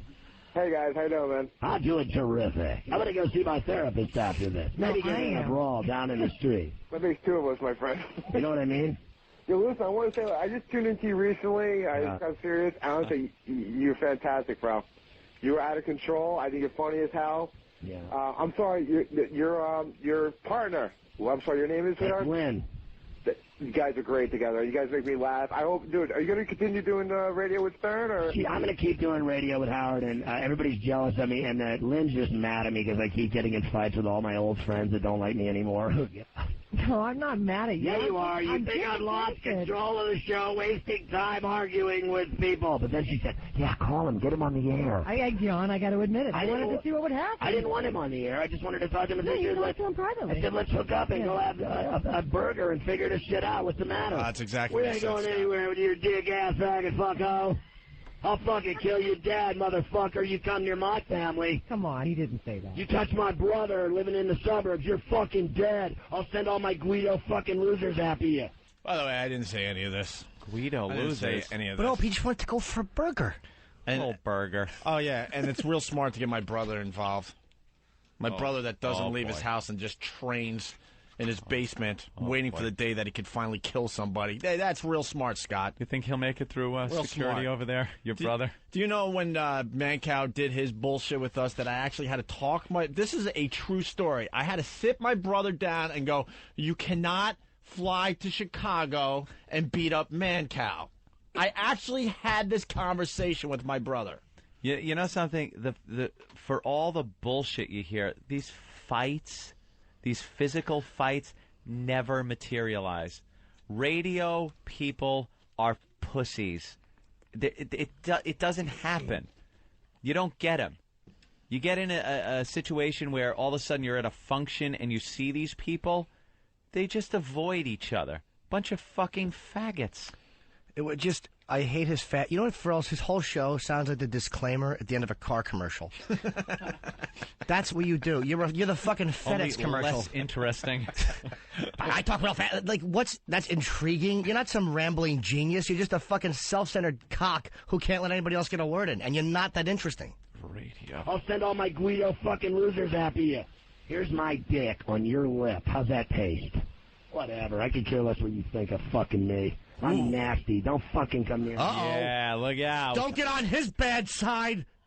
He's wild. Why don't you dip a stick in AIDS and fuck your mother with it? Why don't you do that, you silly goose? Hello. Good evening. How's it going, Scotty? It's going terrific. Bless all of you. Not much. I want my son to swear for you. That's terrific. Let's get all the children swearing. How is he? How old is your son? He's 4 years old. All right, what does he want to say to me? Uncle Ready, can you say suckeatabullet.com? Whatever, Are dude. you kidding me? There are people that sick that they're putting their kids in Guess what we're going to do? We're going to teach our kids to be losers, just like the radio host. Exactly. Oh, come on. Oh, come on. Oh, she's starting the whole lines, huh? You hear that? Yeah. Oh, come on. Come on. That was a whole line. Come on. Whole line. Oh, you. Oh. Someone's suggesting Jimmy is like Dracula because there is a trading of bodily fluids and then the woman dies. Hey, guys, am I really taller than 4 feet? That really hit an insecurity button. Yeah. It's okay, Jimmy. Oh, God, are you a jerk off? We're trying to move through this, trust me.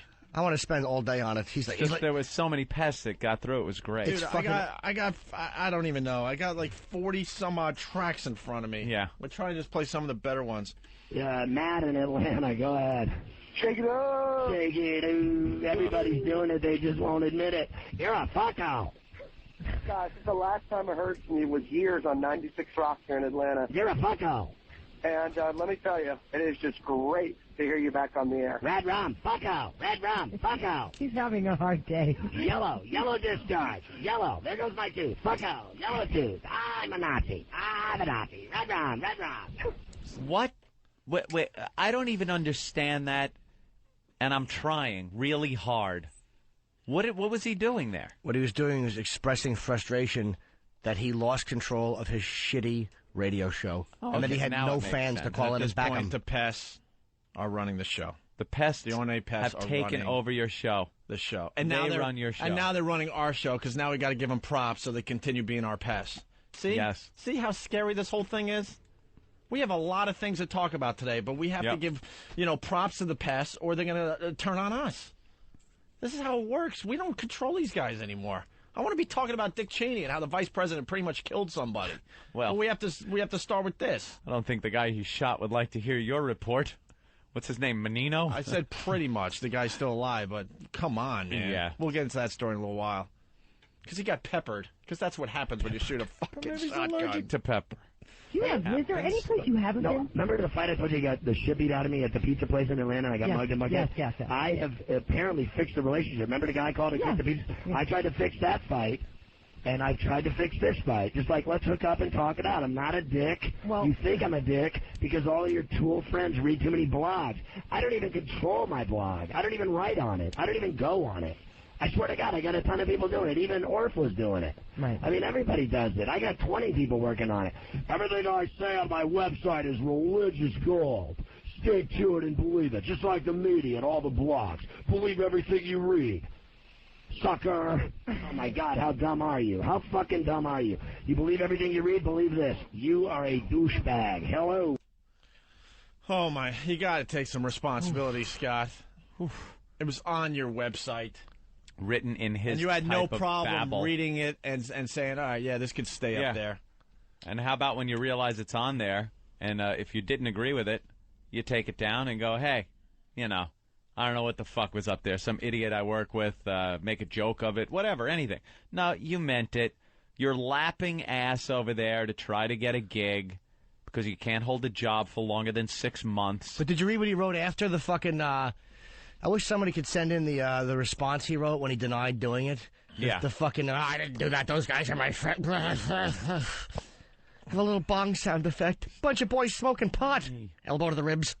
Phony. Hello, Scott. Newark, good evening. I remember you from Ferrall on the bench. Yeah, baby. Can you tell the hoe to shut up, ho, shut up, ho, shut up, ho, Mongo from Newark? I got you. Mongo, shut up, ho, shake it in, shut up, ho, shake it So in. is this what guys do when they fight? Like, they just pick on women? No, that's their third grade audience that calls every 2 seconds. Hey, good to hear you. Wow, you should see how much money I'm getting to do this.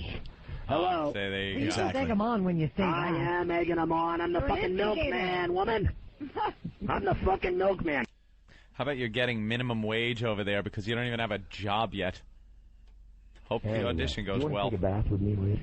I already am in your sweat. She's gonna go home tonight. Here's Lynn when she goes home. All right, tonight. what's me? Well, we were doing great for the first 2 hours, but then he spent the entire last hour talking to these nimrods that kept calling and attacking him. They kept calling me something like a hole. Yeah. What is that? Like, oh my God. That's a hole. Really, he never stopped arguing with I'm people. not bothered by any of this I at tried all. to fix it. I called a guy and You said, seem let's like you're hook up. bothered by it. Why are you They don't letting it want go? to fix it. If they fix it, then they have nothing to talk about. Who's that? Oh, hole? yeah, that's so... You fucking phonies. Listen, fix it. You think you come over and go for a burger and we sit down and laugh about it? Go fuck yourself. All right, trying to wrap up here. I think that's our cue. Hello, you're on the air. Hello. Come slumdog.com. Something about cum in your sweat? What? Hello, you're on. Hey, man, I have one word for you, man. Douchebag. Hello, you're on. Hello. Hey, Ferrall. What? Lynn just got dog leashed, and I got another snot in my nose. I don't know where they're coming from. Yeah. Not you. Ah, what? Lynn, go ahead. Yes, you, baby. Bullet.com, you faggot. Oh, no, that's creative. Eat this dick on your lip, faggot. God, do you understand how gay this is? Hello, you're on gay radio. Hello. Hey, man, what I have to do? Kiss your ass for 10 minutes just to say you're the man? No, not at all. How can I even think about being a man when you want to kiss my ass?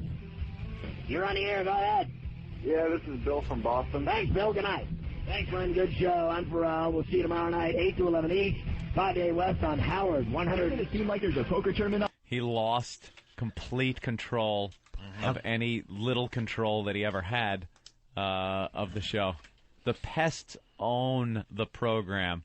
Listen to the Pests on Sirius Satellite Radio. Yeah, that's right. The Pest Show. How can I be the man when you the man? You got to say it faster, though. You the man. Let's go to Russ in Iowa. Russ? All right, I appreciate you taking my call, guys. Oh, no, hang up. It might be a Ferrall fan. No. Yeah, I'm not a Ferrall fan, so don't hang up, please. Give me some time. Don't worry about that. I got to call Jim out. Jesus Christ, man. Why don't you get a celebrity boxing match with this guy instead of talking this shit you're talking to? Because, dude, I'll tell you why. I make my living talking. That's yes. That's what you do on a radio show. Oh, I understand that. And, hold on, sweetie pie. Shh, sweetie, I'm explaining to you. You asked me, I'm explaining to you. Okay. Any dummy that would have a celebrity, a what?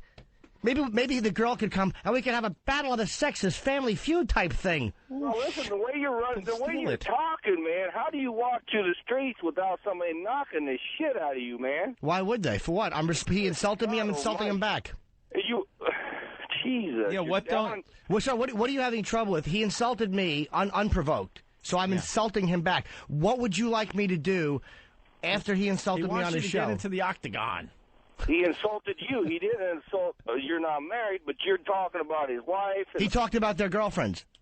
That's why. Stupid. That's their fight. That ain't your fight. We're all in this together. We're all dope. a team. What am I going to do? Single out one line? Well, that wasn't about me. Oh, your turn. They're all a team. I don't know his wife or his kid, and we only responded to that because he said the people were threatening his wife and kid. We don't care about his wife and kid. That's the point I was making. No one wants his wife and kid threatened. No one gives a shit about either one of them. It's him. We've been in this together for this combination of the Opie and Anthony show like six years with Jimmy at least, right, Jim? Yeah. Maybe even more.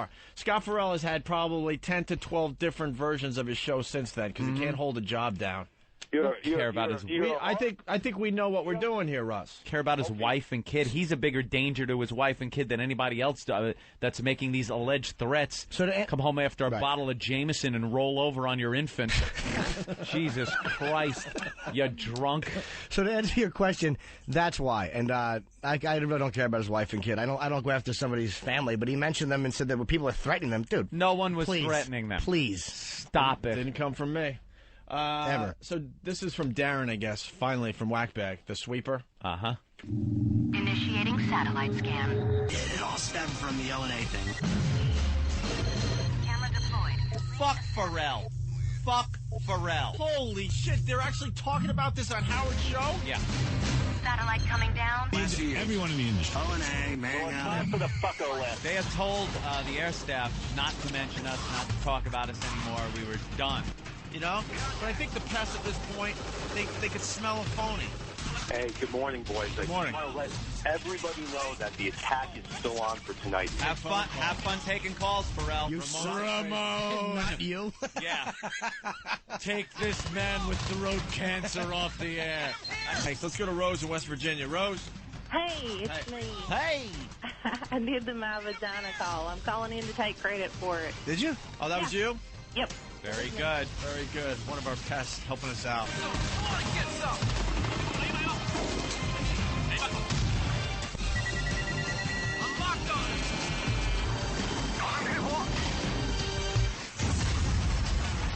Fuck them all. Artillery firing.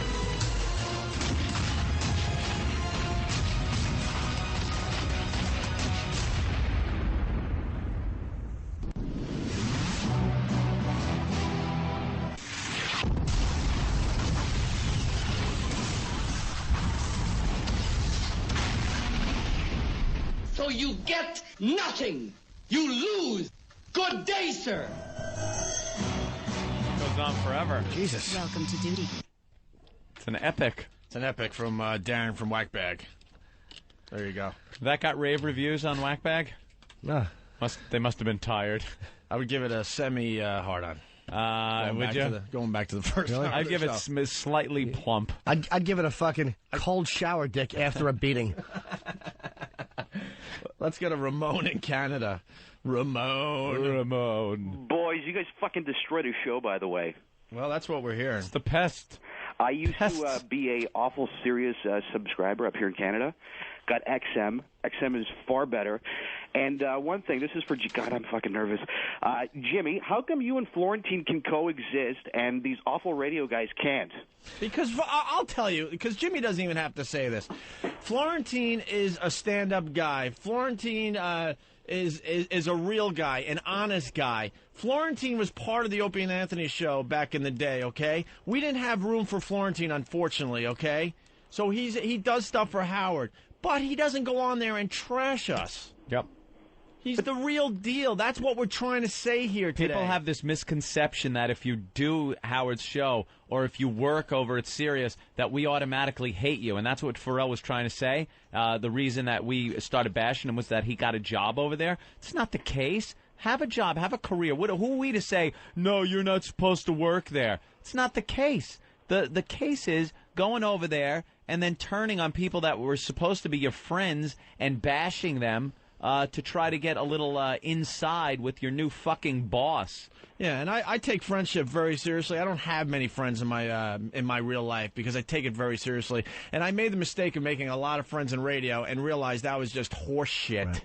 Absolute horse shit. Opie, keep your friends to 2-inch by 2-inch cubes on a computer screen. Little squares. Oh, look at my friends. That's right. I can see them, but if I want to get out of this, I press that button, boom, my friends disappear off the screen. But before Jimmy said anything, I want to get that in there. I love Florentine. I see him out in the comedy clubs all the time. There's no problem between us and Florentine. Unfortunately, I would love to have him on this radio show. We just didn't have room back when it was all kind of developing and coming together.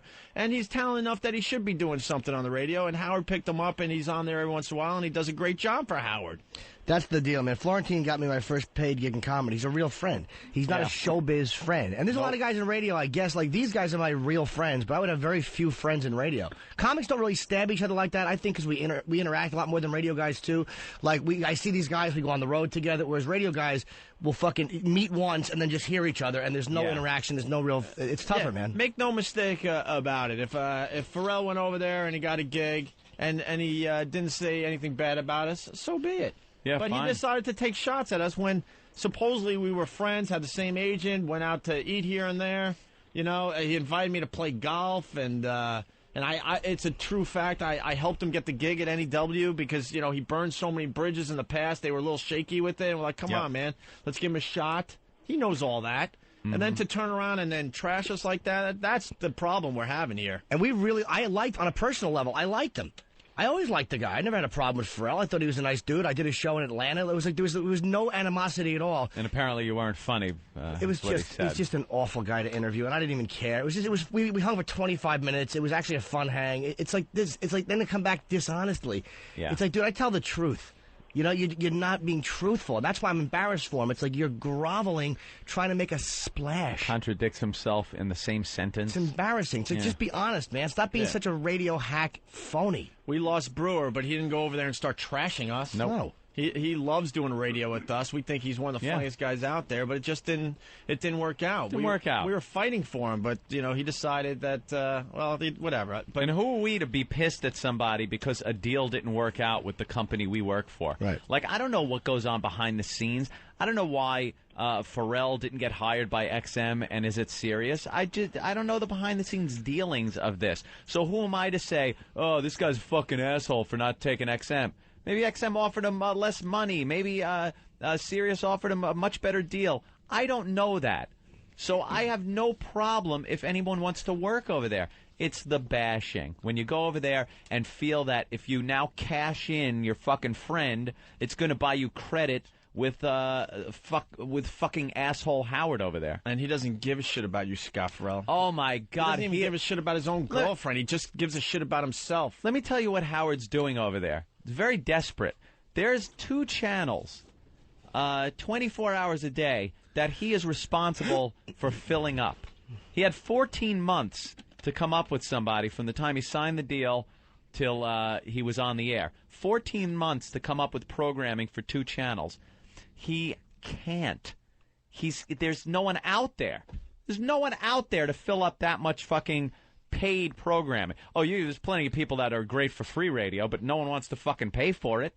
So now he's scrambling and getting people like Ferrall to get on there, and it's just no one wants to fucking pay to listen to Ferrall. I'm sorry.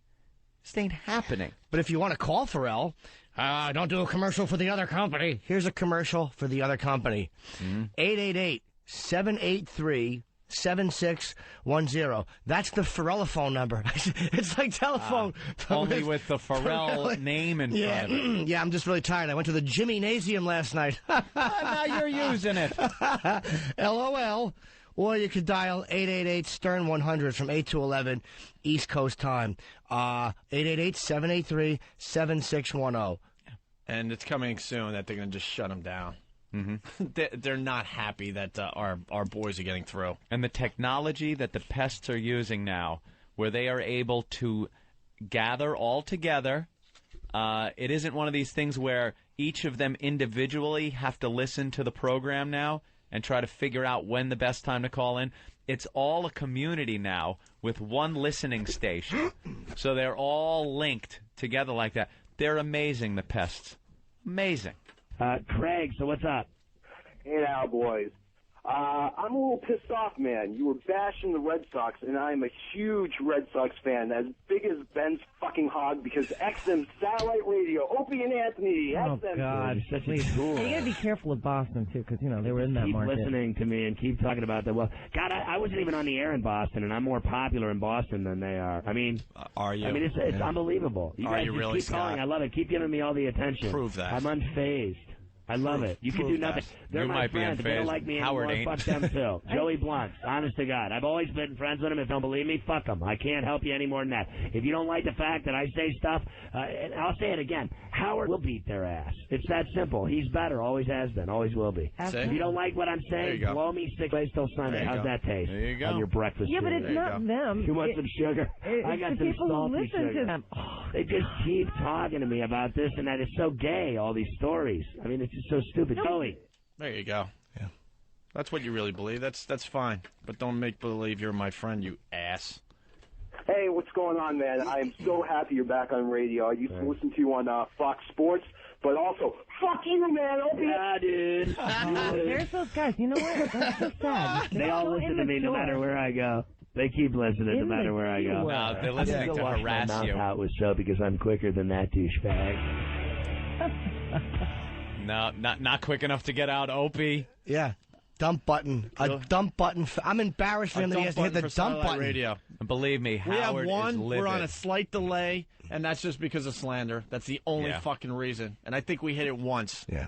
I think we hit it once in 16 months. Yeah, you can't have somebody blurting out or a phone number if somebody gets. There was a one phone time we had number to or- for some dumb thing. Yeah, somebody called some old gym teacher by his real name. Right. Yeah, by his real name, and then had some allegations that he had done something that might have been illegal. Right. And you can't do that. We're responsible for what goes out over the airwaves. Is it the same guy that's doing traffic for Walk?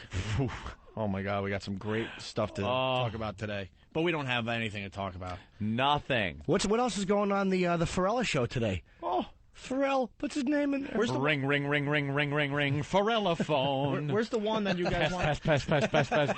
Ruin your show. Ferrall, welcome to the world of satellite radio. It's the greatest moment of my life. I'm curious, who's the young lady in the studio with you?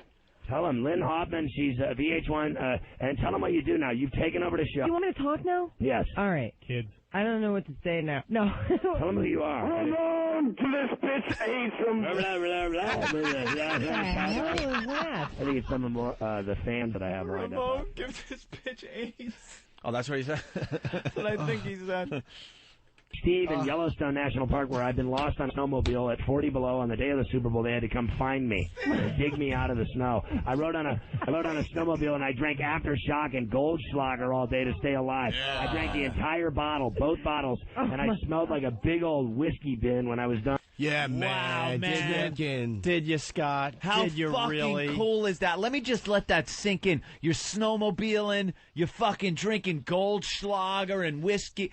God To damn, to survive. be as cool as this guy. This guy's a maverick. Yeah. Did you really, Scott? He's a maverick. Did you, Scott? Dump button. That's how you survived Super Bowl Sunday. Where was a ditch and a fucking tree when you needed one during that little drunken believing excursion? this shit? No one is. You're sitting there with a hole and a dump button, you fucking Mr. Mom. Go fuck yourself. Big old whiskey bin when I was done. And then I had three people. Well, they took advantage of me sexually. They tied me to a bedpost and rammed candles in my ass. I desperately want to make love to a schoolboy. Oh, sorry, Steve. You wanted to talk about jerking off with asphyxiation. Good evening. Yeah. I almost choked on a chicken nugget once when I was jacking off. Does that count? I think it does. Let me check on that. Ramon, get this bag of this. All right, whatever, dude. Stop trying to bond with your listeners, stupid. There are listeners. I heard that they kept track during this whole assault. They got 50 phone calls through. 50 Is that calls got through. 50 calls. Speaking of horny, Creamy from West Virginia. Speaking of spooging. Hello, Creamy, on my facial. My vagina. I love you, Creamy. My vagina. Oh my God! Right off of her chin. Oh, there's an ear. Oh, right in the ear. Oh my God. My tits are godly. My tits are God. Or whatever it is. Who the hell is that? I don't know, but if I had that voice in the morning, I might be able to get free. Did you just say my tits are gold? Oh, wow. There you go. Yeah, I'm sure Howard's really happy that you allow that's going out over his one of our callers to call Howard 100 and make fun of Howard's daughter. Oh, yes. Oh, is that classic? It just goes on and on. I guess we have to thank the 08 Pests, of course. Thank you. Of course. Of course. Oh, please, the Pests. I photoshopped a Pest of Honor medal. And a couple of people have been putting it on their sig pics now. Pest of Honor. It's an oldie-style telephone next to an oldie-style radio mic with lightning bolts next to it. Russell in Alabama. Very What's proud. going on? What's going on, boys? What's up? And I got through last night, and all I got in was a damn Anthony Lucky Strike reference. And then I set myself up, talking about how he's getting all this money because I was going to throw out Jimmy's line talking about take you serious and flush it down the toilet. Yeah. And he fucking hung up on me right when I fucking built it up. You know what I'm saying? Yeah, why don't you just go with it, Ferrall? He was hanging Let's see up how on good you are at doing radio. On the few regular callers that were really trying to call in. Yeah. He was hanging up on them. He got so paranoid because so many pests got through. He was suspect of everybody. Gabe in New York. Gabe. Hey, how's it going, boys? Hey. Yeah, so the other night I called in as Bill from Buffalo, and his idiotic screener didn't even recognize the fucking joke. Which one is Bill from Buffalo? Because I don't recognize it either. Buffalo Bill, Sounds of the Lamb. Oh, Jesus. Oh, wow. I didn't even get that. Sorry. All right, sorry, man. Would you? Yeah, it was Thank you. I was driving home from Long Island. I went to F.H. Riley's over the weekend, whatever, and I'm coming back into the city. And there was a van driving really slow in front of me, and the storm was just starting, and there was something wrong with his headlights. So I got past him, and then the whole time, just, would you? Just reciting Silence of the Lambs lines. I got a card right in here. Come inside. It was a very, very creepy scene. Yeah, Mrs. Lintman. Gabe? Wait, can someone please... person. Here's my question. Can someone please get in a Frederica Bimmel reference? Write that down, people. Pests. We need the delivery of a Frederica Bimmel bomb. Frederica Bimmel. Wait a minute. Is she a great big fat person? Let's go to Frederica Bimmel. She was a big girl, sir. Big girl, sir. Let's go back to Gabe. Gabe? Yes. All right. Gabe? Yes. Go ahead, buddy. Oh, so that's all you wanted to say? No. What happened was Ferrall was being topical, and he brought up blowjobs. So the reason I got through was because I told Ferrall that I got a blowjob in a car and I got arrested, and him and the hole fell for it, and then I dropped the Buffalo Bill reference. I don't know if you guys have the audio, but it was pretty funny. All right. Yeah, we're still going through all the audio, to be honest with you. Thank you. Doug had a great phone call today. Yeah. I'm wondering if I should save him or take a chance here, because they just handed me a phone call here that he did. And they're saying it's really good. Doug is pretty good because he's so over the top. Yeah. All right, let's see what it's all about here. All right, let's go to North Carolina. What's happening? You're on Howard 101. Hey, what's going on, Ferrall? Good to have you guys on the radio down here. Thanks. I got a good dump story. I got dumped by my wife when I got caught cheating on her with one of her bridesmaids. Well, that's not that big of a deal. That's kind of ridiculous. Well, it just so happens that her husband was my best friend. Now, you want to talk about pissed? This guy was more pissed off than people that get dumped on satellite radio. Did you beat his ass or did you just work it? Honestly. I think you worked your friend's ass and then beat her. I cover it up. What's so gay about a story, I think, than some guy going, oh, I do like my friend's bridesmaids? Every wedding I go to, I nail at least 2 bridesmaids. Of course. Yeah, you're so fucking cool. Do you think anyone is buying that stupid fucking act, you hack? Do you think anyone's buying... Wow, Dude, did you hear Ferrall? He's banging bridesmaids. Drinking whiskey. Every wedding, he bangs at least 2. Whoa. Drinking whiskey on a snowmobile. Motherfucker, the guy's unbelievable. What? A kid? Change his diapers? What? You ought to change your name of your show to Incorrigible. You're incorrigible, Scott. Wow. Boy, you don't take no prisoners. Vrooming around on a snowmobile, banging bridesmaids. Wow. Ooh, what a man. And by the way, that story Doug told is completely true. Oh, I know. That's why I like Doug. He's more honest on the phone than you are on your fucking radio show. Doug holds up in front of the Pal Talk cameras. Doug holds up like legal paperwork that shows divorce things, pictures of weddings where he circles. Here's the bridesmaid I fucked while at my it's his wedding photo. Just a despicable human being and not afraid or embarrassed to show everybody. Thank I love it. He's on our side. Yeah, he's a problem. I love it. He is a problem. Maids, aren't they all whores? The bridesmaids don't matter. Yeah. Sure. You gotta put some fat chick in a dress? What could be worse? Put her in pink on the end. I'm mean. I don't know. Boy, Doug in Virginia. You like how quick I am? Yeah, Ferrall, I got leverage, baby. I'm so quick. Watch this. I'm like a cartoon. I'll work on you. Come on, see if you can get me. I'm quick. Go ahead. Come on, I got a bunch of reasons for you why she left me, and one of them was because I had halitosis. We used to call me Hallie. Go ahead, Doug. You're on the air. Hey, why do you jump on satellite radio, pussy? Hi, because I love pussies. I got him twice. I love it, man. Keep calling, keep listening, and keep twice in a row run with my his name. show on their bad show that no one listens to. I'm on a bagel, a wheat thin, a wafer, a croissant, a Triscuit. Catch me if you can. How do you like me now? As I'm fucking your wife. My show's already better than yours. I've been on 3 days and I'm already better than you. I have more listeners than you do. You've been on for a year and no one listens to you. Because you have talent. It's embarrassing. And your comedian's a tool. I have a bigger dick than all of you two. That is embarrassing. Tune in every night. You like it like everyone else. You can't throw me down. Come on. If you want a piece, I'm down on Ave of the Americas, 6th Ave, 49th. Let's see how tough you are, Mr. Roller Skater. Is your faggot brother moved out of my neighborhood yet? How many dicks have you sucked over there to get your job, redhead? Pussy, pussy, pussy. How do you like me now? That's why I do this. I know. It's I got something for you. disturbing, actually. Hey, washer repairman, I got something for you, too, like a career. Ferrall in your facial.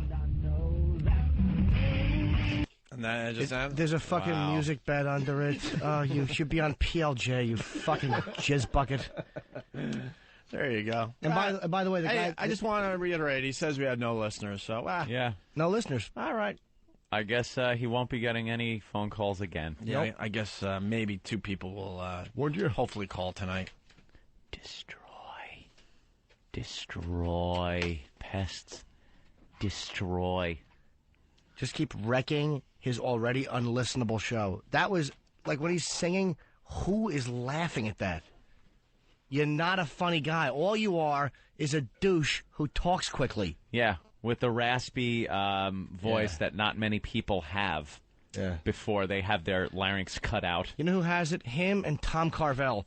That's what you should be doing, selling Fudgy the Whale cakes while you're scooping out diapers. Fudgy the Whale, shake it up, shake it up. Shake it up. Enjoy the meeting with the bosses today, because it's going to be a little different there, Scotty.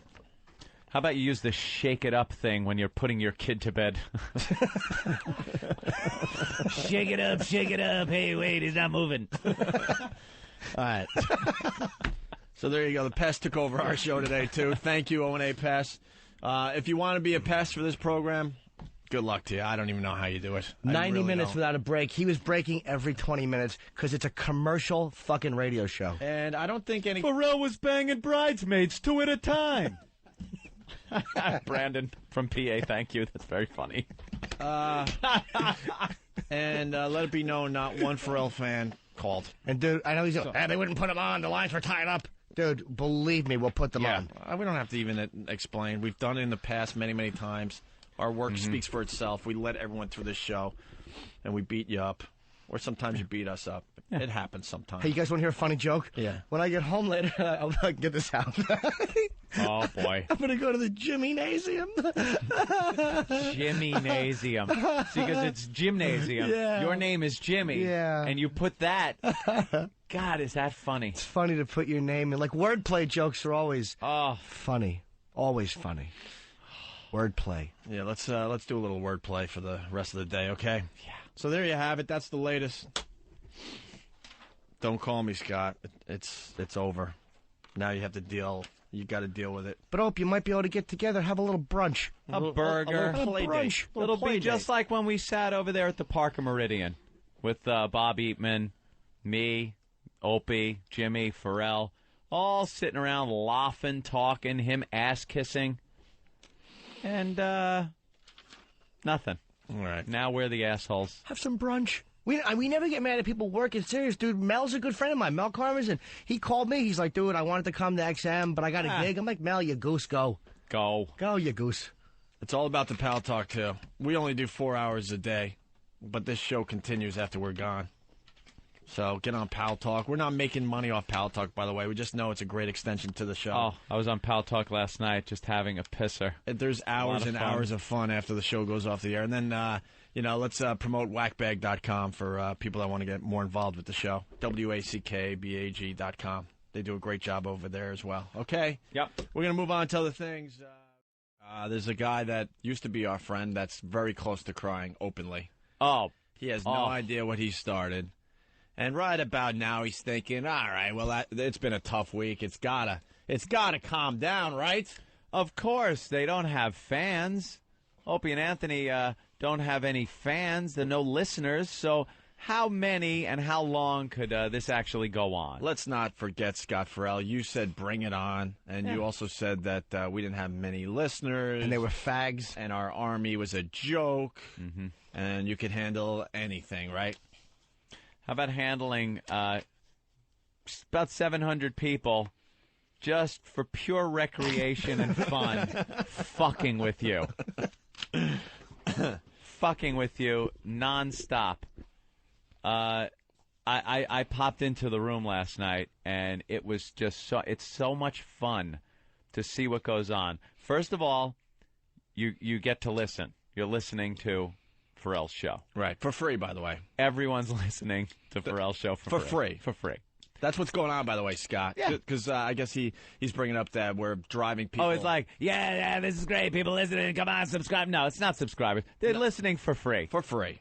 That's 700 subscriptions that aren't being made to Sirius. No one is buying that fucking horse trailer-sized unit to listen to your dog shit show. That is 700 people with XM subscriptions fucking with you, listening to your program, commenting on how much it sucks and how they couldn't listen to it if it wasn't so much fun to fuck with you. It's the whole interactive thing that makes it fun. Yep. So, I don't think you have to worry about them. I don't think we have to worry about any of our listeners going, wow, this is great radio. You know, we're not stupid. We wouldn't send over our listeners to people we thought were better than us and did a great show.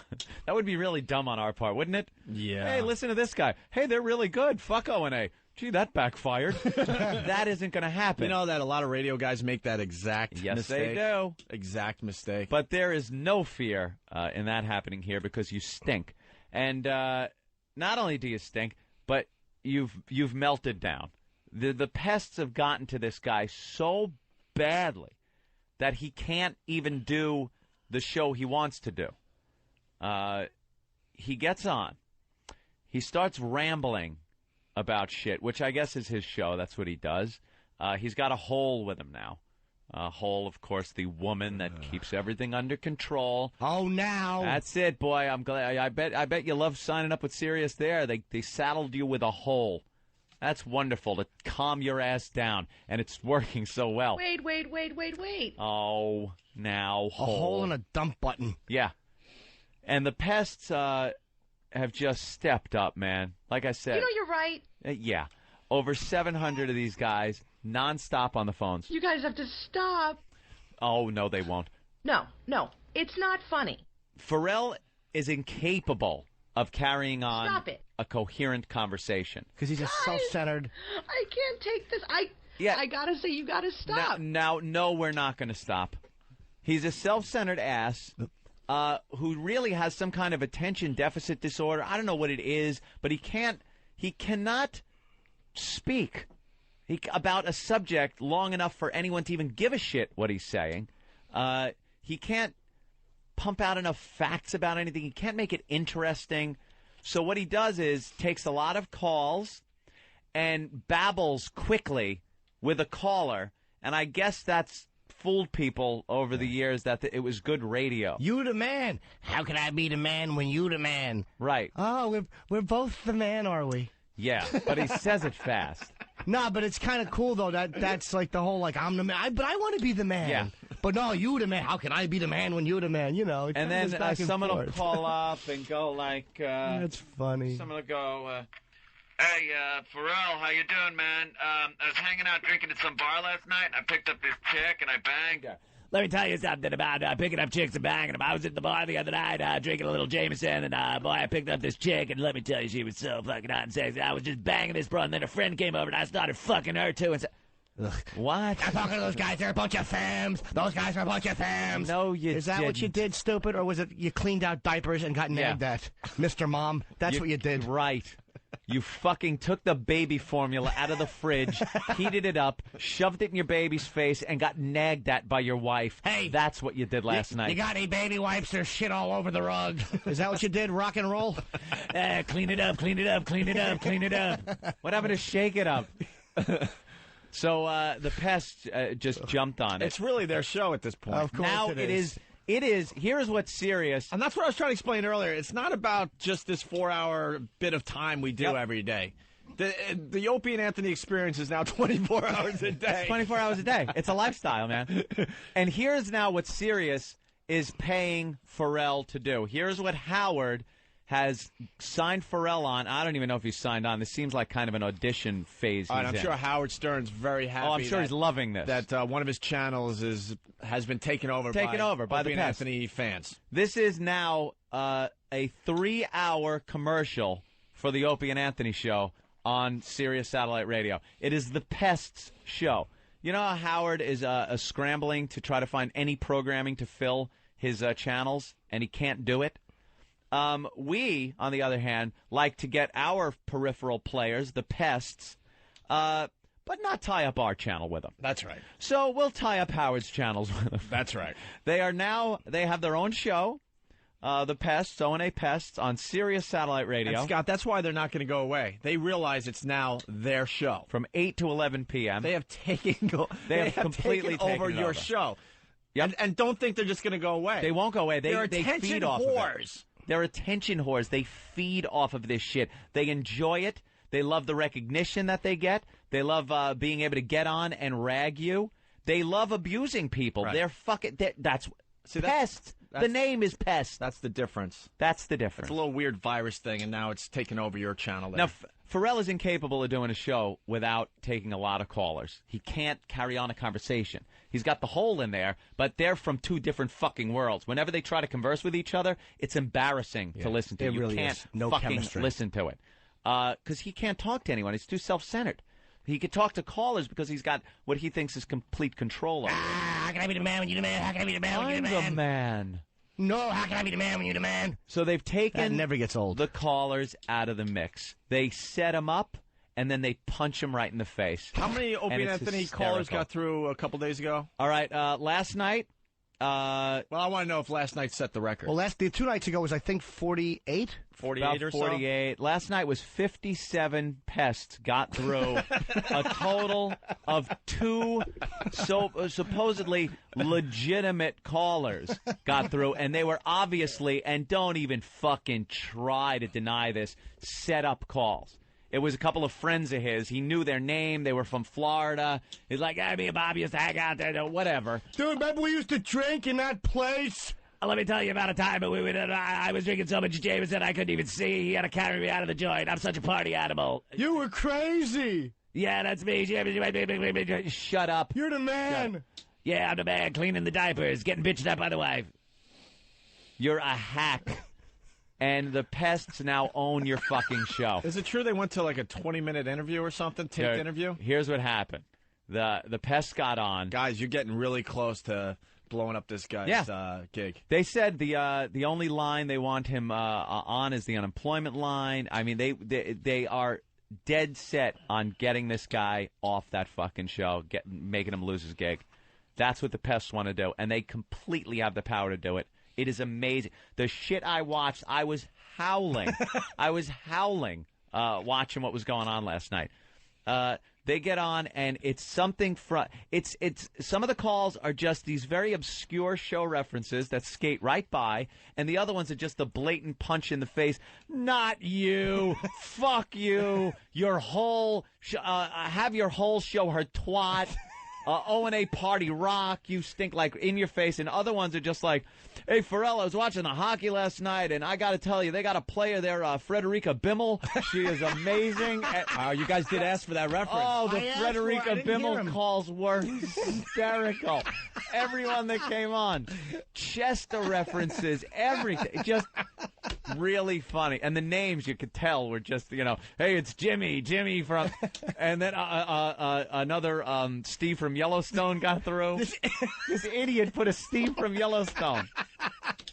That's what a disconnected jack-off he is. Yep. How do you not recognize the name Steve from Yellowstone? Steve from Yellowstone. Dope. Because he's a self-centered idiot who thinks he's going to be able to win over the pest, and it just ain't going to happen. Here's what his whole show is. It's dump. Because to not be able to just deal with it, to dump, like what a pussy you have to be to dump on satellite. That's the bosses telling them. You're right. Yep. Here's the bosses. So here's the format of what happened on his show. It starts off planted caller right away with some ass kissing on his part. Then the pests got through. Pound, pound, pound, pound, pound. Wouldn't stop. And every time he had to build up more delay, he would play some music and just babble over it. Incoherent babble. Like sing those awful lyrics? Yeah, but that make no sense. It's just about him or how crazy he is and suck a dick, suck a dick. He'll be like, suck a dick, suck a dick, suck a dick, suck a dick, suck a dick, suck a dick. 80 times over some music just to build delay. I like to drink. I go to the bank. I go to the bank. That's great radio, Go to the Ferrall. bank, huh? Boy, you're doing a great Good fucking job. Then the pests again would just pound him. And at one point, they went to some taped interview with the whole and some Olympic person over there from, I think Bush was over there at Torino, and they talked with him. And that went on for quite a while. And then Ferrall comes back, and it just started again. Bam, bam, bam. Dude, they wouldn't leave him alone. And it wasn't like you had to sit there and wait for a pest call. Every call that came in was like, hey, Ferrall, I just want to tell you, I love your show, man. It's fantastic. And you're sitting there going, I know this is a pest. I know it. Well, thank you very much. Not you. And here's the end game to the pests out there. This guy cannot do a radio show without using the phone. No, he can't. He can't. He can't figure out a way to get around this. It's not like somebody who, even stupid, what's his name, Phillips from the Phillips File? Yeah. Remember he did something where he stopped taking calls. His show stunk. He would talk about things that no one gave a shit about. But he actually was able to do a show, a lousy one, But he didn't have to take callers for a while. And that in itself is an admission of defeat because you've changed your show. You changed your show. Because of these psychopaths. Ferrall can't do it. He's incapable. He has to take calls. You guys own the show. You own the phones. You own the show. That's right. It's the Pests fucking show. And Howard, believe me, is livid about this. Let's go to Rob in Jersey. Rob? Hey, boys. Hey, Rob. I have a quick question for you. Back when you guys were all at NEW, Yeah. and you guys were all one big happy Infinity family, Yeah. wasn't Ferrall competing with Stern? Yes. Yes. And didn't Ferrall and Bubba the Love Sponge and the rest of them, they all used to fight the same fight we continue to fight. But they knew they didn't have what it takes to compete, so now they got to kiss Howard's ass. That's it. That is a fact. Bubba the Love Sponge and Ferrall and the rest of them, they All can of try them. to spin it another way, but they used to fight this fight. The same fight we continue to fight. So unbelievable, because what you said is true. Your friends become your enemies. Your enemies become your friends. Yeah. At one point, didn't Ferrall start to build a little bit of an audience before he got fired? Didn't Stern start giving him shit? He was definitely starting to build an audience. Yes. Yes. Fucking believable. Yes. Unbelievable. But now his life is going to be a living hell because he just did the wrong thing as far as we're concerned. He tried to land with a big splash, and he wanted to be a buzz in the hallway. He wanted everybody over there to go, wow, this guy's a maverick. Yeah. You're not a maverick, stupid. You're just a disloyal jerk-off. Yep. Yeah, this is what it comes down to because, he's trying to confuse the issue. He could have went over there, obviously. We're not trying to prevent people from working. Jim Brewer was a huge friend of ours, and he just decided, he had a better opportunity over there. He went over there. He's doing his show. Fine. And he's leaving us alone. He's not attacking us or anything like that. Because You don't have to bash us if you work there, and we don't have to bash you if you work over there. Especially if you call yourself a friend of ours, and then there was some stuff on his website where he's just trashing us, saying Howard's going to kick our ass. And, that got under our skin, obviously. Sure. We're not going to, pretend that doesn't get under our skin. Mm-hmm. And then he goes on Howard's show and just, decides to trash us. It's like, what are you doing? What are you doing? If you can't be funny without he's not a funny guy, and so he probably is afraid of bombing on that show. Yeah. So he figured, this is how I'll gain acceptance. I'll trash these guys who are friends, and it's just. And that's the issue, by the way. Here's there. He could have went there, did his show, and just moved on with his career without going after us, and I think we would have been all right. Yeah. Here's another interesting little side note about last night. At one point, Ferrall's feed cut out, and they went to a replay of Howard's show. Right. I mean, the Pests were just pounding so badly that they actually, I think, cut his feed and just started replaying an episode of Howard's show. And during that time, I heard Howard talking about how a lot of his listeners are calling him and writing him and saying that they want more Howard. They want, they're paying, they bought the series for Howard. They want more Howard. So Howard is considering replaying his show in Afternoon Drive, where Bubba is right now. How long did you think this would take? I thought it was going to be a little longer. Bubba. Just a little longer. Hey, Bubba, still happy? Bubba, Still happy over there?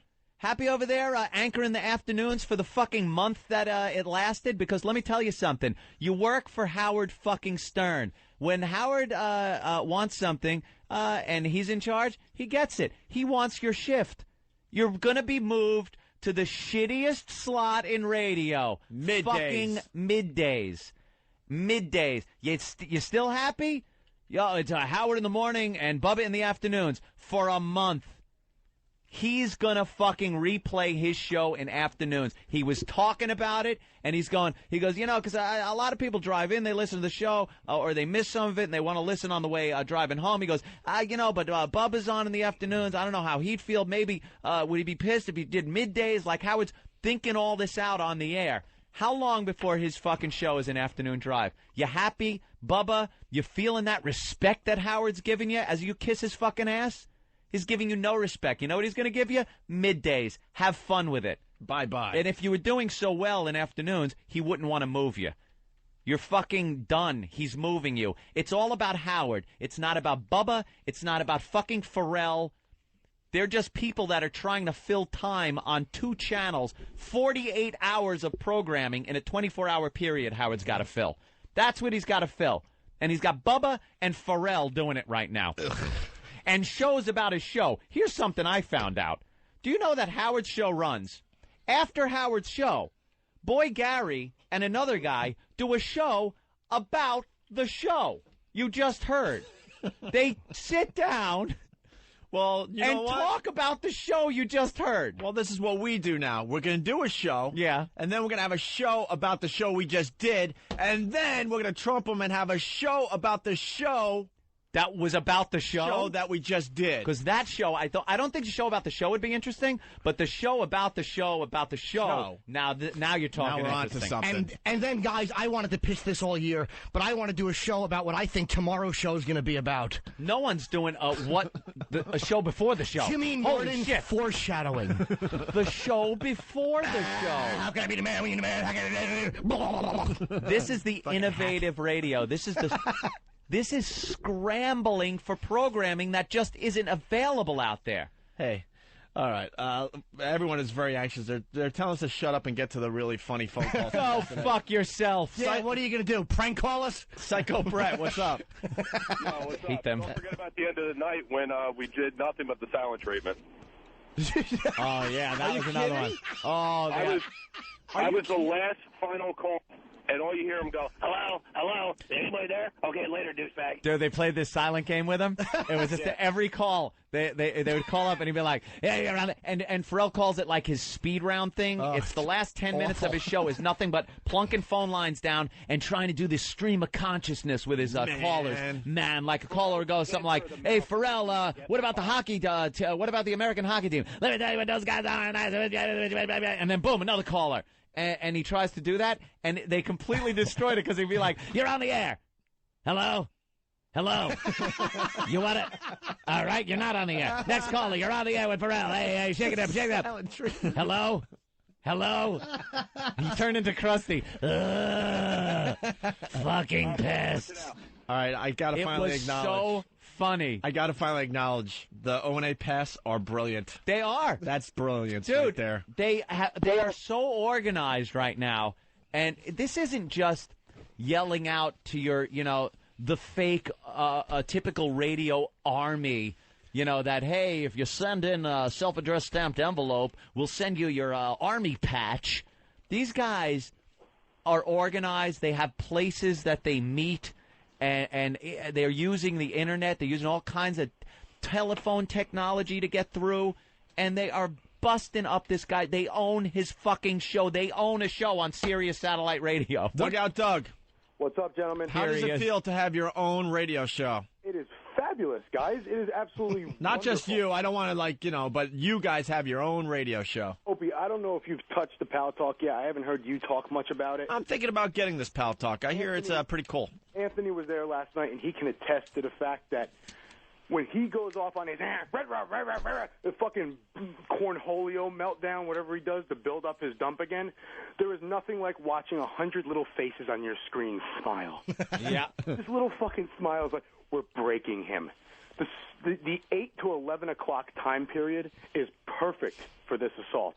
It's after dinner. It's before you're going out. It's while shitty TV is on. There is nothing better for us assholes to do than to ruin somebody's life. 700 maniacs just trying to get through. Yeah, we had 700. That's unbelievable. That is fantastic. That's like scary and numbers. Every one of them, you look at their cameras, you see phones next to them. Some people, you see 2 phones, you see a cell phone. No. Yeah, because you're looking in on the people making the calls. So you're seeing them working their phones, working their computers. But you're trying to tell me they're using more than one phone to get through? Oh, well, dude. Some are using when I made him meltdown yesterday when you played that audio, when he went fucking ballistic in that embarrassing tirade about you guys. Yeah. That was me with the first call, and then he did a little, I'm quick, you can't get me. Then he went to me again. He picked up Doug twice in a row. Oh, I was wondering about that yesterday because I'm like, why is he still on the line? He went to another call and it happened to be you on the other line too. Guys are using dialing programs on their computers. Yeah. So they're using everything. They're organized. They come up with ideas. Because there are sometimes you're going to make a prank call or something, and you don't have a good idea. There are 700 people suggesting shit, and all of a sudden, bam, all right, let's all do this. That's why the silent game thing worked. Yeah. Everyone goes, all right, just don't say anything. Now you got all the people organized doing the silent game. Doug, they're having meetings every day to try to figure this out. And so far, you guys have just won. Oh. There's no way to stop. It's a slaughter. They're owned. They're not happy that they're getting O&A references on the air and Opie and Anthony references on the air. They wouldn't like it on one of their oldies channels. Never mind fucking Howard's channel. Right. And believe me, they know he started this. They know he opened his big mouth, and they know he brought this on himself. They're not stupid. Right. You guys got to understand, too. You guys keep explaining the whole reasoning behind it. Now, the pests love you guys, and we love the show. We don't care about the reasons. We're just happy we're fucking ruining someone's day. There's the mentality, people. There it is. And that's what scares us. Yeah. I love when because I love when the critics or the people that are being attacked say, oh, they're a bunch of, like, puppets for O&A. It's like, no, believe me, I wish they were. It's much more frightening than that. They just enjoy fucking with people. You're listening to the only radio show where the fans will eat the host eventually. Yeah. Yeah, we're actually coming up with a list of demands right now. Yeah, it's not going to be and another. they'll be given. It's not going to be another show with their fans. It's going to be our own fans that decide one day to just eat us. They're all going to show up dressed like a female praying mantis. You're going to fuck them, and they're going to bite your head off and spit it out. I think we'll have it on Friday, but it's nothing really big. Something like, re-talk about the pest radio, maybe some color units for some of us, GM cars for the generals, shit like that. There you go. Nothing really big. Doug, yo, keep your eye on the prize. Yes. All right. Mikey Gaga is banned, by the way. Well, he wrote an email and says, well, I can't face the truth that we did the same thing to Ron and Fez. I'm sorry, did we hire Ron and Fez and they were doing afternoon drive and then we kicked them to middays? Is that what happened? No, see... No. Or did they come on board and do middays because that's the way it is, and that's the way it worked out here at on our. Let me explain something about Ron Fez. We love Ron with Fez. our show. They're unbelievable. Their show is great, and yes, they're in middays right now, and yes, a lot of their fans are frustrated by that. But there's a much bigger picture that's happening here. Right. And that was supposed to be put in place already, but something happened, so it's delayed. That's Things are in the works. Things are in the works, and Ron and Fez knew that going into this. And they also have part of Morning Drive on the West Coast. It's like we're splitting Morning Drive and Ron and Fez. And we did, and we didn't tell them that they were in afternoon drive. Put them there, and then boot them out like Howie is going to do with Bubba. It's different. Trust me, we can't play our hand right now, but it's much different. Mikey Gaga. You're already on the ban list. Never again. No. Hey, no. He's just sticking up for Ron and Fez. Banned. I respect that. He's just sticking up for Ron and Fez. I would respect it if he asked respectfully. I don't like his implication. Didn't ask respect. And not only that. No, I respect that. Now I'm blocking him so he can't even IM me back. No. The guy's dead. I'm like fucking Stalin. Yep. The guy never existed now. He didn't. Now he never existed. Attaboy, Ed. Take him out of the history books. Kind of like bye. Do with Harry. Good old Harry. Yeah. Let's get back to Harry. All right, Doug, thank you. Yeah, big thanks to everybody that comes out there. We'll be doing it again tonight. Thanks to everybody, because there's a whole post-production crew, too. Yeah. We've got, because we prep the audio for you guys. That's right. Now, post-production. They get through with the assault. It's all recorded. And then various pests, edit the clips down and post them on websites readily available for download. Do we got all those? I only got like 12.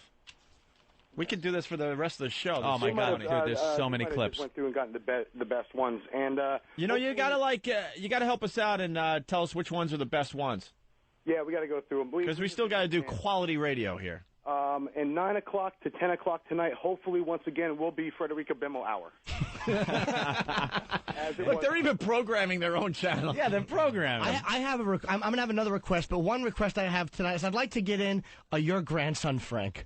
Oh, your grandson, Frank. Okay, there's the mission for tonight. Yeah. Your grandson, Frank. And it doesn't end here, by the way. Howard, we're coming to get you. Yeah. Yes. Just get rid of a few of the peripheral players at the beginning. We're still training the troops. Yeah. All right. Thank you, Doug. Thanks, sweetie pie. All right. Here we go. The calls from last night's show, finally. Your grandson, Frank. When I hear that now tonight, I'm going to laugh my balls off. Here we go. I know this guy. He's a good man. It's Bleacher Creature Anthony from Section 39 at baseball's home office. He loves the Yankees. He's crazy. Let's get him under. Did we get him, Bleacher? Anthony. Yo. Hey.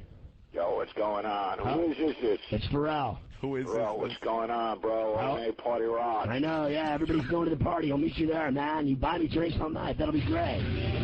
Oh, into the sanitarium, you fat motherfucking unemployed loser. You have fucking nothing, no tickets. Fuck you in 5 years. Because you got a little dick, and it's got a little bit of yellow cheese custard on the end of it. You got a little dick tip. Fuck you, little dick tip. Fuck you. Fuck you, little dick tip. Custard dick. Fuck you. Fuck you. How do you like it? Wait, what is he doing? Compelling radio. Dude, what is he doing? That is all night long. See, that right there was a piece of all fucking night long on his show. He would take calls, and the guy was a nice reference. Who is this? Who is this? He says, and he got an O&A party. And he gets an O&A party rocking. Ferrall loses his mind, plays the music bed, and does that inane babble, what means nothing, until the delay builds back up, and then goes back to a caller. It's a pest. Does it again. That all night long. They own the show. Jeff in Ohio, go ahead. You're on fast forward. Grrr. I got some grrr for you on your face. Anyway, you're on. Go ahead. Simple. Steve Grrr. Looks like Ferrall's got XM in his car, by the way. He knows all the O&A references. There were a couple of bears calling last night. Grrr. I got to hear that again. Jeff in Ohio, go ahead. You're on fast forward. Grrr. I got some grrr for you on your face. Anyway, you're on. Go ahead. Ooh. I got some grrr for you on your face. Wow. Wow, that's harsh. He has nothing. He has nothing. He does not know how to respond to this. You guys own him. What's up, You Ben? own the show. It's your show, Pest. Your fucking show. Ben's This in guy's going to explode. He's going to lose his fucking mind. Or they're going to say, that's enough, fuck this guy, and throw him right out on his ass where he belongs. Beat it. And we like a good challenge. He was the one that said, bring it on. Bring it on. All right. This is it. An army of fags. That's what he said. Bring it on. They got nothing. Well, you asked for it. You got it. When you Shitface. say bring it on, this is the it. This is the it. You got it. Who is this? Who is this? The next one's going to make you guys laugh really hard. Oh, no. Let's go to Scott in Cincinnati, Ohio, to Queen City. What's happening? Hey, what's going on, Ferrall? How are you, dude? I'm doing all right, man. I'm just getting drunk listening to your show. Cool, man. I just got to ask you, what do you think about the whole Frederica Bimmel situation? I think that she's a whore. You guys requested it, and there it was. Frederica Bimmel. Oh, shit. It's too goddamn funny. Oh, Frederica Bimmel situation. Like there's a big situation. Oh, she's just a fat girl with diamonds cut out of her back. What a pretty name. Frederica Bimmel. And I got a request, too. I don't know if any of these got through, but did anybody do any woodges? I don't think I heard any woodges. We need some woodges and some your grandson Frank's. Ray in New Mexico. Hey, guys, what's going on, man? Hey, Ray. Hey, man, I've been listening to the show about 2 months. It's the greatest show. But, hey, man, I got to question you. If, let's say Ferrall came on and said, hey, I'm sorry, I fucked up. I apologize to you guys in the past. Think you call up the pest, or is it too late for that? Ray, you're a silly, silly man, Ray. I know. It's out of our hands. Don't you know that? I know, but I don't know. I'm supposed to. I don't want to admit this, but it's out of our hands. Yep. When the pests decide to do something, it's out of our hands. Well, listen, man, you guys got a great show, and I've been listening for about 2 months, and it's the funniest shit. Well, you guys take it easy. Thanks a lot. They will decide when it's over, and probably when they just get bored. And that could be another week, or it could be a year. You never know. I think they're on a mission to get this guy thrown the fuck out of there. Because he was a friend. Do it. He was a friend who turned completely unprovoked. I liked him a lot. I know you guys liked him a lot. We hung with him. This is not like Phillips or Shannon Burke, guys that just talk shit that we fought with. He's a guy who was like a friend and just for no reason turned on us and really trashed us and meant it. And it's like, this is a totally different situation. Yeah. Total defeat is what they're looking for. Yeah. They are looking for total defeat. Jay in Ohio, you're on Howard 101 with Ferrall and Lynn. Oh, they party rock. I got something. What? I got something wet? Do we have another visitor to the room? Oh, yeah. Tell me if you think it's cold down in the damp room with no fucking windows. Look at you now. You got nothing you won't even be. You had your pants, think you're a double because you are. All you do is listen and worship those two little faggots and their little stupid comments that nobody listens to anymore because everybody listens to serious ass. They listen to 101 hour. Everybody says, Ferrall told you. I'll take a fucking over. Even they listen. Then they run their back. Do you think now? Where do I sign up to listen to more of that? Yeah, how much a Boy, month? that's what I want to listen to. Yeah, we're giving you a nice commercial today. Holy shit! Get out those Ferrall checkbooks and get yourself a big Ferrall unit. That is some of the worst radio. Oh. Like, what is that? What a tool. Well, let me tell you. What the fuck is that? That's the way to respond? Why don't you, I hope next time you do that, you sing this. The boss has told me to dump, so I'll dump because I'm a pussy. I won't mention names. I listen to my bosses because I'm a commercial radio faggot. I say Ferrall a lot, but I suck dick. He's got nothing. You fucking phony maverick. You're not a maverick, stupid. We have total freedom here at XM. Of course we do. Unbelievable. We don't even have bosses in the facility. Nope. We don't even have bosses. Never once has ELO or any of them called and said, "Hey guys, let's not." As long as we're not slandering people or fuck it, they don't. The lawyers once in a while about legal shit, but they never tell us don't talk about We don't this. even have bosses in the building. Hawk. He's who I listen to. Sorry, I didn't mean to laugh too hard there.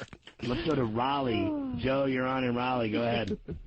Hey, what's up, Scott? Hey, how are you? I'm all right, man. I gotta ask your opinion on something. I was listening to a local radio show here this morning, and they had this girl on, Frederica Bimmel. Yeah, I think she played it too. She was a big fat chick, right? I think she scored 20 a game. Frederica Bimmel references were killing me. And he's a dummy. He doesn't know what it means, and yet the second time he hears it, he's like, "Uh-oh." Yeah, now it must mean something. There's a problem. Yeah, now there's a problem. This is them fucking with me. Kaylee in Bloomington, Indiana, home of the Hoosiers. Hello. Hey, Kaylee. How you doing? I'm doing great. You know, I used to bang a lot of women in Bloomington. I fucked all over that town. Did you really? Actually, yeah, I just wanted. He left his mark. I really just wanted to let it be known that I used to run that town. Do you remember Frederica Bimmel? I did, but she was so fat that I couldn't really smell. It's gold. Dang box action. The goddamn pests have chicks, too. They got plenty of chicks who are totally willing to do this, and the chicks seem so non-threatening when they call up. They get through screeners really easily.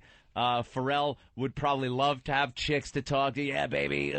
And they get on and just tool you. They strap it on and stick it square up your ass with a Frederica Bimmel. How is it to do your fucking stupid, awful show with your finger over a dump button? Yeah, worrying that every single call you're taking is a pest, and the reality, it is. It really is. It really is every single call. Frederica Bimmel. She got Frederica Bim out before he had to dump out of it. You know his finger was right on the button. Frederica Bimmel. Frederica Bimmel. Dayton, Ohio. John, what's happening? Hey, what's going on, Ferrall? How are you? All I have to say is your mom's box. I got a nice box here. I'll tell you. You should see it. You know, your mom's box. Yeah. And he talks about the box he's got there, and she goes, you know. Oh. No. Hi, G. Oh, wait. No, come on. Yeah, you're the hole, I'm the hole, you're the hole, I'm the hole. Oh, Anthony. Hey, give me the hole, give me the hole, give me the hole. Shut up. Everyone's a maverick. I change diapers. Yeah. I wear a duster because I'm a douchebag. I have doe eyes and I'm with a hole. Come on, stop. That's right. Banged a lot of chicks there. Yeah, sure you did. Wow, you must have just been a big fuck machine. Lauren from Virginia. Hi. Hi, Lauren. It's a Ferrall caller. No, it really, truly is. Opie, get ready to dump in case she yells something. Oh, I know it's not because I didn't pick up the Ferrall phone. Ferrall phone. Yeah, Philadelphia, there's a lot of femmes down there. Are there? A lot of femmes. I was just Did wondering. you really fuck your way all over Indiana? Yeah, you did you? All cock and whiskey, huh, Maverick? Let's go, Lauren. I was just wondering why it is that Sirius seems to have all these rules and XM doesn't. Like, I'm really concerned because I don't want to lose you guys again. You were gone. Know why? Because they don't know how to have fun over there, and Howard's ego gets in the way of everything. Everything. We've worked for the same company as the guy. We know how he can fuck up a fun, happy situation. We came into New York, went to Infinity Broadcasting. We were having fun, and it was great to work for such a name company until we got on Howie's radar, and then it becomes a fucking chore. And that is what's happening over there. The guy's a control freak. He's an asshole. He's a two-faced motherfucker. And any of the guys he's got working for him, Bubba, Ferrall, are in the end going to realize that they've been fucked by this guy. It's unreal. It's already happening. His ego gets in the way, and it's really sad. The guy, Howard Stern, cannot take a joke. That's how this whole dumb war with him started. Yeah, take a joke. Anthony started goofing on him and doing the Howard Stern voice, and he couldn't handle it. And it was just funny radio. There was nothing vicious about it. No, it wasn't even vicious. It was just having about a good time. It was about like taking the Howie copter out to the Hamptons, things like that. It wasn't anything personal or vicious or anything. And then he just lost his mind, ran to Mel. You know the rest. What he should have done back then is embraced you guys and said, look, these guys are funny. We're in the same company. And fucking pointed out that you guys were funny. You know what I mean? Yeah. You don't get mad at somebody for pointing out that you're funny. It's just, there's just no reason to before someone really fucks us, before we really get fucked when it's just teetering, with a phone call, we're pretty much softies. We really are. If people call up or talk to us, we're willing to give the benefit of the doubt. As long as we haven't just been laid down and fucked in the ass, you know? There's a few people that did that. We just had Cowhead, right? Was accused of maybe absconding with one of our bits, the mousetrap bit, and he called up and was like, dude, it's this, explain the whole thing, and it's fine. I was We like, all right, that's Cowhead. cool, man. We have no problem with He's a Cowhead. good dude. I like the Cowhead. He handled that perfectly, by the way. Right. Ferrall goes over there and badmouths us and bashes us. This is what he's going to get. Now it's too late. And it's not going to stop. Lauren, to answer your question, by the way, we do have a dump button here. We hit it once to save ourselves from slander. That was it. To save ourselves from a $1 million lawsuit. That was the only time we hit it. Stupid Bill said that he had a teacher that fucking was dealing drugs or something and gave the guy's name out. Yeah. That's when the dump button should be used. Where is the dump button? Who has it? I got one right there. It's this thing here. Oh, is that it? Okay. This thing with a lot of dust on it? Yeah. It's next to the alert. I don't know what the alert button is. What is alert? Let me push it. Hold on. Should I push it? No. It says alert. Should I push it? No. Why don't we find out what it is first? It might. What is it? Ow! Turn it off! It turned red when I pushed it. I don't know what it does. What did it do? Is the light going off in like Hugh Panero's office right now? Yeah. What does it do? And this one's talk. Does this talk to you guys? Hey, Derek, you fucking cunt. How you doing, asshole? I heard all that. All right. So do the listeners. Then there's the cough button. Yeah. This is if I have to cough, you won't hear me. So you hear me, la, la, la, la, la. Jimmy, that's you coughing. But I don't have a cough button. And then the dump button. The cough button is the stupidest invention in radio. Yeah, let me tell you, people, we're back, and the time is time and temperature. We're gonna be. I got quite a cold. I never understood that because I learned... The pros aren't supposed to cough on the air. I learned my radio from Brother Weeze, and he taught me the best lesson ever. It was just like, just try to be yourself on the radio and let it all just fly. So if you have to cough, fart, belch, just Jimmy let has go. a bloody ass fart button over there, which really disturbs me. But the professional broadcasters, they need to make sure the coughs don't make the air and stuff. So there's a cough button. Cough. But, Lauren, they're in deep trouble over there with censorship and all sorts of things because they didn't figure out this whole satellite radio thing. So they got very long delays. They're having meetings behind the scenes. They've already started censoring Howard. He'll start talking about that soon. I guarantee it. Yep. And there's other things they didn't do technically that's really going to screw them in the end. So that's why you're hearing all these, these dumps and stuff. They're on a very, very long delay to protect their asses. Well, I'm not hearing it because I don't listen, so I don't really give a shit. And then you got the Howard ego thing, Yeah, I could care less. All right. Just keep on doing what you guys doing, and we love you. Thank you. All right. We got to get to more of these calls. I mean, enough. Let's get back to the funny. I'm Mike in Jersey. Hello. Hey, Mike. Nobody, what's happening? Not much. Party rock, dude. Okay. Party rock, dude. Party rock. What's a party rock? Just some chick with a Frederica and a fat smelly box. Hey, party rock, party rock. Check this out. Hey, Party Rock, Frederica, Party Rock. Wapner. I'm a fucking tool. Nobody listens to me. Frederica, Party Rock. Say that again. Hey, Mike. Yo. Do you want to do some sports betting? Yes. Go ahead. Auto racing. All right. That's where it's at to make money. I love it. How do you make money in NASCAR trying to pick the winner of a race or even pick who's going to be in the chase? It's impossible. Ramon. Who? Is he a driver? Did he make the 43 starting decisions for Daytona? I think he did. Just when he thinks he has a real caller. The guy, first of all, you could tell he was so scared at the beginning of that call that it was going to be a pest that he just was talking over him and trying to head him off at the pass by throwing out pest lingo and stuff. Yeah. And then he finally, the guy's just like, hello, what? Yeah, you know, you're being an asshole. Are we done? Can I get my point across? And then Ferrall's like, okay, Ramon. Genius call, by the way. Genius. You held off that dope trying to use reverse psychology on you. That idiot. I'm a tool. No one listens. Pittsburgh. At least they like me there. Hello, is your mother there, please? Pittsburgh. Go ahead. Hey. Hey. O&A, Party Rock. I know, you're the man.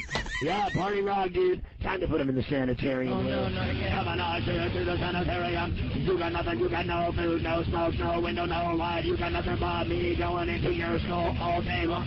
Fucking driving you nuts. You got nothing against me. I'm going to tear you up. You did nothing, I'm going to tear you up. I'm going to tear you up. I'm going to tear you up. You have nothing. We're not going to beat you. We're going to beat you like Abu Ghraib. We're going to beat you like you're a prisoner. Right there. Can I ask? Is it possible? Can I tear down the eighth wall? By the way, Sure, sweetie. Wow. I like tearing down the eighth wall in radio. Not the one with the pictures. That's pre-recorded. He Oh, makes really? it sound like he's just that witty. But what he's saying isn't even witty. But that's like after a few takes, he goes Yeah. to a production room and he talks over some crazy rock music and then makes believe he's doing that just off the top of his head. That's all pre-recorded. Can Thank we you. have that? Can that be slowed down and have? Can we get a transcript Listen of what to he what actually he said. Yeah, And just read it like a transcript Yes, instead of in the big fast language, and just read it as if it's a written spoken word. I'm going to give that job to Travis. Yes. Travis. And then Travis is going to come in here and recite what Ferrall said. A little airtime for Travis today. That's right. All right? So Travis will take that whole rant that we just heard, and he'll transcribe it or whatever you call it. And we'll actually hear what he's saying, if it's of any substance at all. And that one we just heard. Yeah, the one we just heard. Get out there, Hawk, and grab it. Good boy. Well, no, you could have the disc in a second. I'm almost done with this one. And then we'll move on to disc 2 out of, I don't know, we have Disc 2. 7. It's like a fucking box set. This is the Wednesday night Pest box set. Taylor in Cleveland, Ohio. Ramon? Romaine? What? What? You heard. Hello, Cleveland. Hey, penis breath. Hello, do you have anything to say besides you're a tool? You're a tool loser? Hello? Dude, this is all night long. I can't stress to you enough this is just that a sample. this wasn't just pieces that were being picked out. This was the entire show last night. They are vicious fucking pestilence. Let's go to this watch in PA. Go ahead. Ferrall. Yo. I am so sociopathic, like Frederica Bimmel about this USA hockey tie today. Yeah, I'll bet you were. Sociopathic and Frederica Bimmel. Oh, what an asshole. Anyway, let's go to Bob. Bob is in New Jersey. What's happening? About the Devils? What do you want to know? I know I do. I'm so quick in your language. Dude, you learn how to be able to dance with the master. I'm your fucking maker. Remember that. I'm going to slap you bitches around like nobody's business. By the time I'm done with you, you'll all fucking dig me more than that Femi show you worship. Femi. Wow. Femi. Is that a catchphrase? Femi. He actually thinks he's beating up on the pests. He's the bad They boy own of your Shock show. Jocks. He doesn't think own that. your show, stupid. Oh, Travis has gotten the disc. That's right. Wow. To start his little project. Let me show you. I'll show you which one that was. It was Your homework assignment, 9. Travis. Yep. 9. Yeah. And I want you to read this in a sheer bodysuit.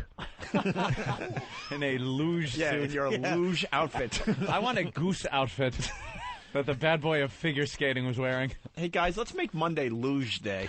Luge. I like it. We all come in with our tight-fitting luge outfits. Everybody's got to be on a luge. We're going to get on a luge and go down there with my cognitive. I ride a luge. Bunch of femmes. A femme. The Ferrall luge. Ferrall luge. Is that what we are, Scott? Yeah. Are we? Are we femmes? Huh, Scott? Who's the femme, Scott? Yeah. I mean, the guy who gets a knuckle in his ass or the guy that scoops shit out of a diaper? I vote for both. All right, here we go. Hello, Wet Ass Radio. Go on. Hello, you're on. Another bear call. Hello, Reversal Radio. Back door. Hey, this is Bernie Gatsby, you motherfucker. Yeah, I got your wet ass right Bernie here. gets Hello. you, motherfucker. Hello, you're on the air. Go ahead. Kitty Chunga. No more crack. Kitty Chunga. Hello, Kitty Chunga hotline. Hey, hello. When Party Rock. Hello. When Party Rock. Hello. Why don't you explain it, Scott? Dude, do you think... Hello, you're on the air. Hey, Robert Reed, O&A Party Rock. All right, Bob, you sound like you got a great education. Keep it up, numbnuts. Keep it up, numbnuts. Hello, you're on the air. Thanks for calling, Paul. I got one what? Your mother's what? Okay. Greg in Georgia, what's up? Hey, I just want to say a deep... Yeah, I'll bet you did. Let's go to Brian in Utah. Hey, Scott, how's it going? It's going good. Hey, I got to apologize first off. I called you last night and said hi to my girlfriend, and you thought it was some kind of code or something and hung up on me. No, I don't have any codes. I know that everyone around me has codes. Everybody has special codes and special. They all listen to me and have their little secrets and codes as I continue to stroke my gigantic hog with money. Well, I'm a big fan, and so's my girlfriend Lucci there. She's here right now if you want to. She wants to say good luck, bro, to you. Thanks. That's cool? Yeah. Lucci? All right. Yeah, let me hand it over to you. Here. I don't know. Something's up. Get AIDS, right? Yeah. What was it? Get AIDS what? Get AIDS something. My girlfriend Lucci. Lucci. Wait, what did he say after Lucci? There was one more... yeah, there's some reference, and then you heard him go, let me get her on the phone, and they're like, oh, something's up here. Yeah, oh, they're really? so gun-shy, man. And do you honestly think Howard is sitting there listening to this thinking it's a good idea to keep this guy on the air? Oh, he's very pissed off. Oh, of course he is. It's $500 million. Oh. There you go. There's your $500 million.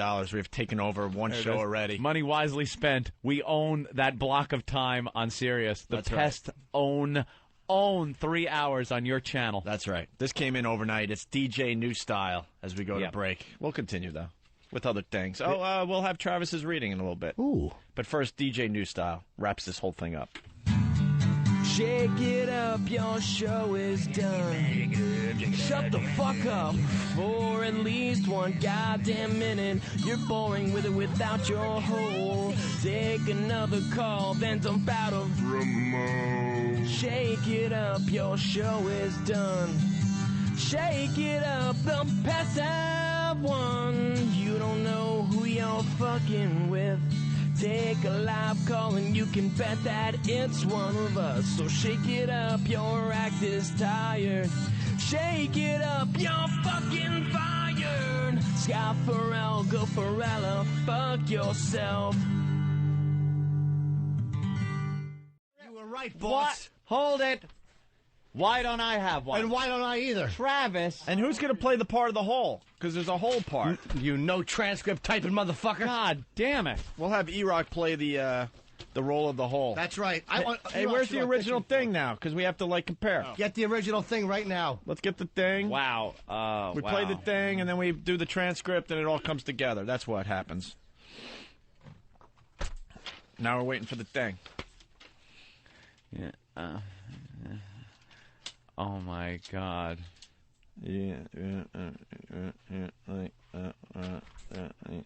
Okay. This is awful. I don't know. I see some big laughs coming. All right, listen. Once again, this is pre-recorded. He makes believe he's doing it off the top of his head. So this is what he did.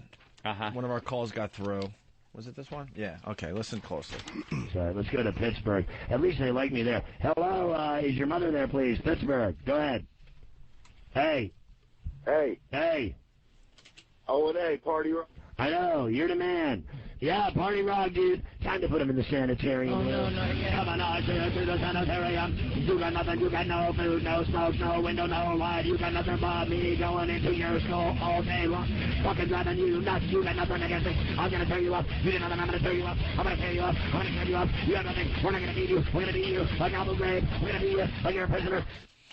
All right. And that was pre-recorded in a production room. Don't think for a minute that came off the top of his head. And even if it did, it's awful. Exactly. Oh, it's dreck. All right, E-Rock, you ready to play the hole? Yeah. All right, Travis? All right. Time to put them in the sanitarium. Oh, no. Come on, inaudible. To the sanitarium. You got nothing. You got no food, no smokes, no window, no light. You got nothing but me going into your soul. Hold it. Your delivery is too fast. Yeah. And almost... You want me to do it slower, dramatically? It's kind of like Travis's version of a Ferrall impression that you're doing. Yeah, we don't want a Ferrall impression. What do you want? We want no indication monotone? that this is Ferrall whatsoever. It's to be read very monotone, very just like it's a news story, right? That's how it should be read. Get back over here. Come on to the sanitarium. All right, E-Rock, get ready for the hole. You don't have an oh no whole clip that you could just throw in there? I don't think we even need E-Rock. E-Rock stunk as the hole. We have a sound effect that could just really... It's no oh no? Oh, come on. No, you did have one. You played it before. Forget it. No. How about no? Wait. There's a good whole clip. Oh, wait. No, come on. I don't know where the oh no Opie. one is. I thought... Opie. Hawk, I'd suggest finding it if you like this job. Is this the only one I got? Yeah, I think that's all I have. So. Oh, then Hawk is back. No. No. All right. Yeah, we'll just use Steve as the hole. All right, E-Rock, you're fired. All right. That's right. Go ahead, Travis. Pack your box. Time to put them in the sanitarium. No. Come on to the sanitarium. You got nothing. You got no food, no smokes, no window, no light. You got nothing but me going into your soul all day long, fucking driving you nuts. You got nothing and you think I'm going to tear you up. You didn't know that I'm going to tear you up? I'm going to tear you up. I'm going to tear you up. You got nothing. We're not going to beat you. We're going to beat you like Abu Ghraib. We're going to beat you like you're a prisoner. Wow, what's next? A redheaded stepchild or rented mule reference?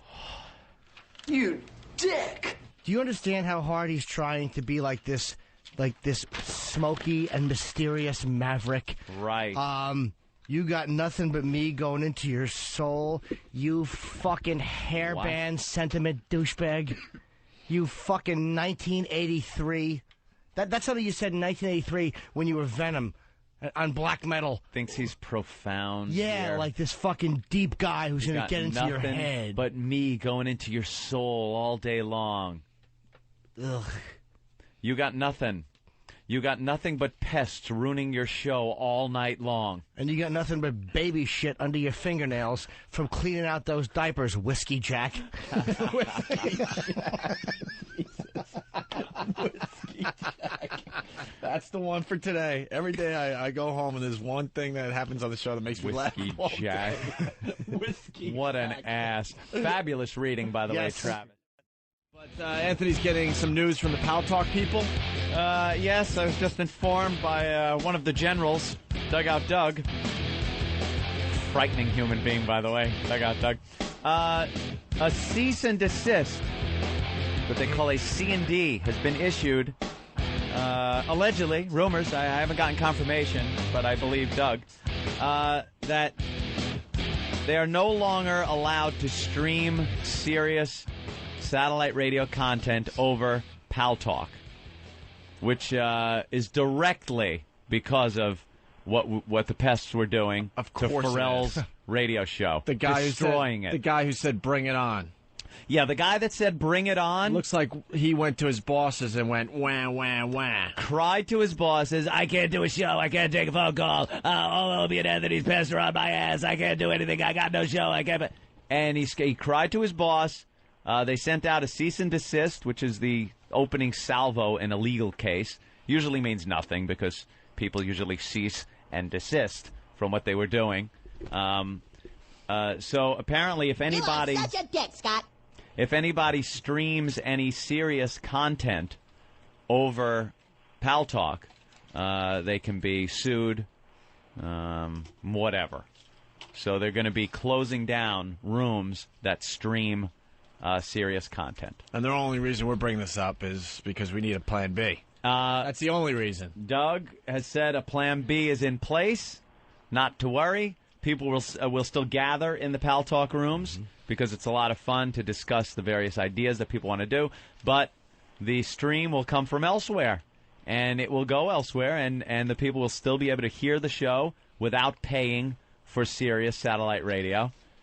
As last night, 1,000 people. Let's do a little math here. 1,000 people. And I'm rounding it low because it was over. It was about 1,300 people. But 1,000 people were listening to Sirius without paying Sirius a fucking dime. Without paying them a dime to listen. How much did they lose? 1,000 subs? What does that come out to? That's a lot of cash. And I guess they were a little upset by that. A little insecure. And they put out a cease and desist. And how was the fight last night? Ferrall had to change his show completely.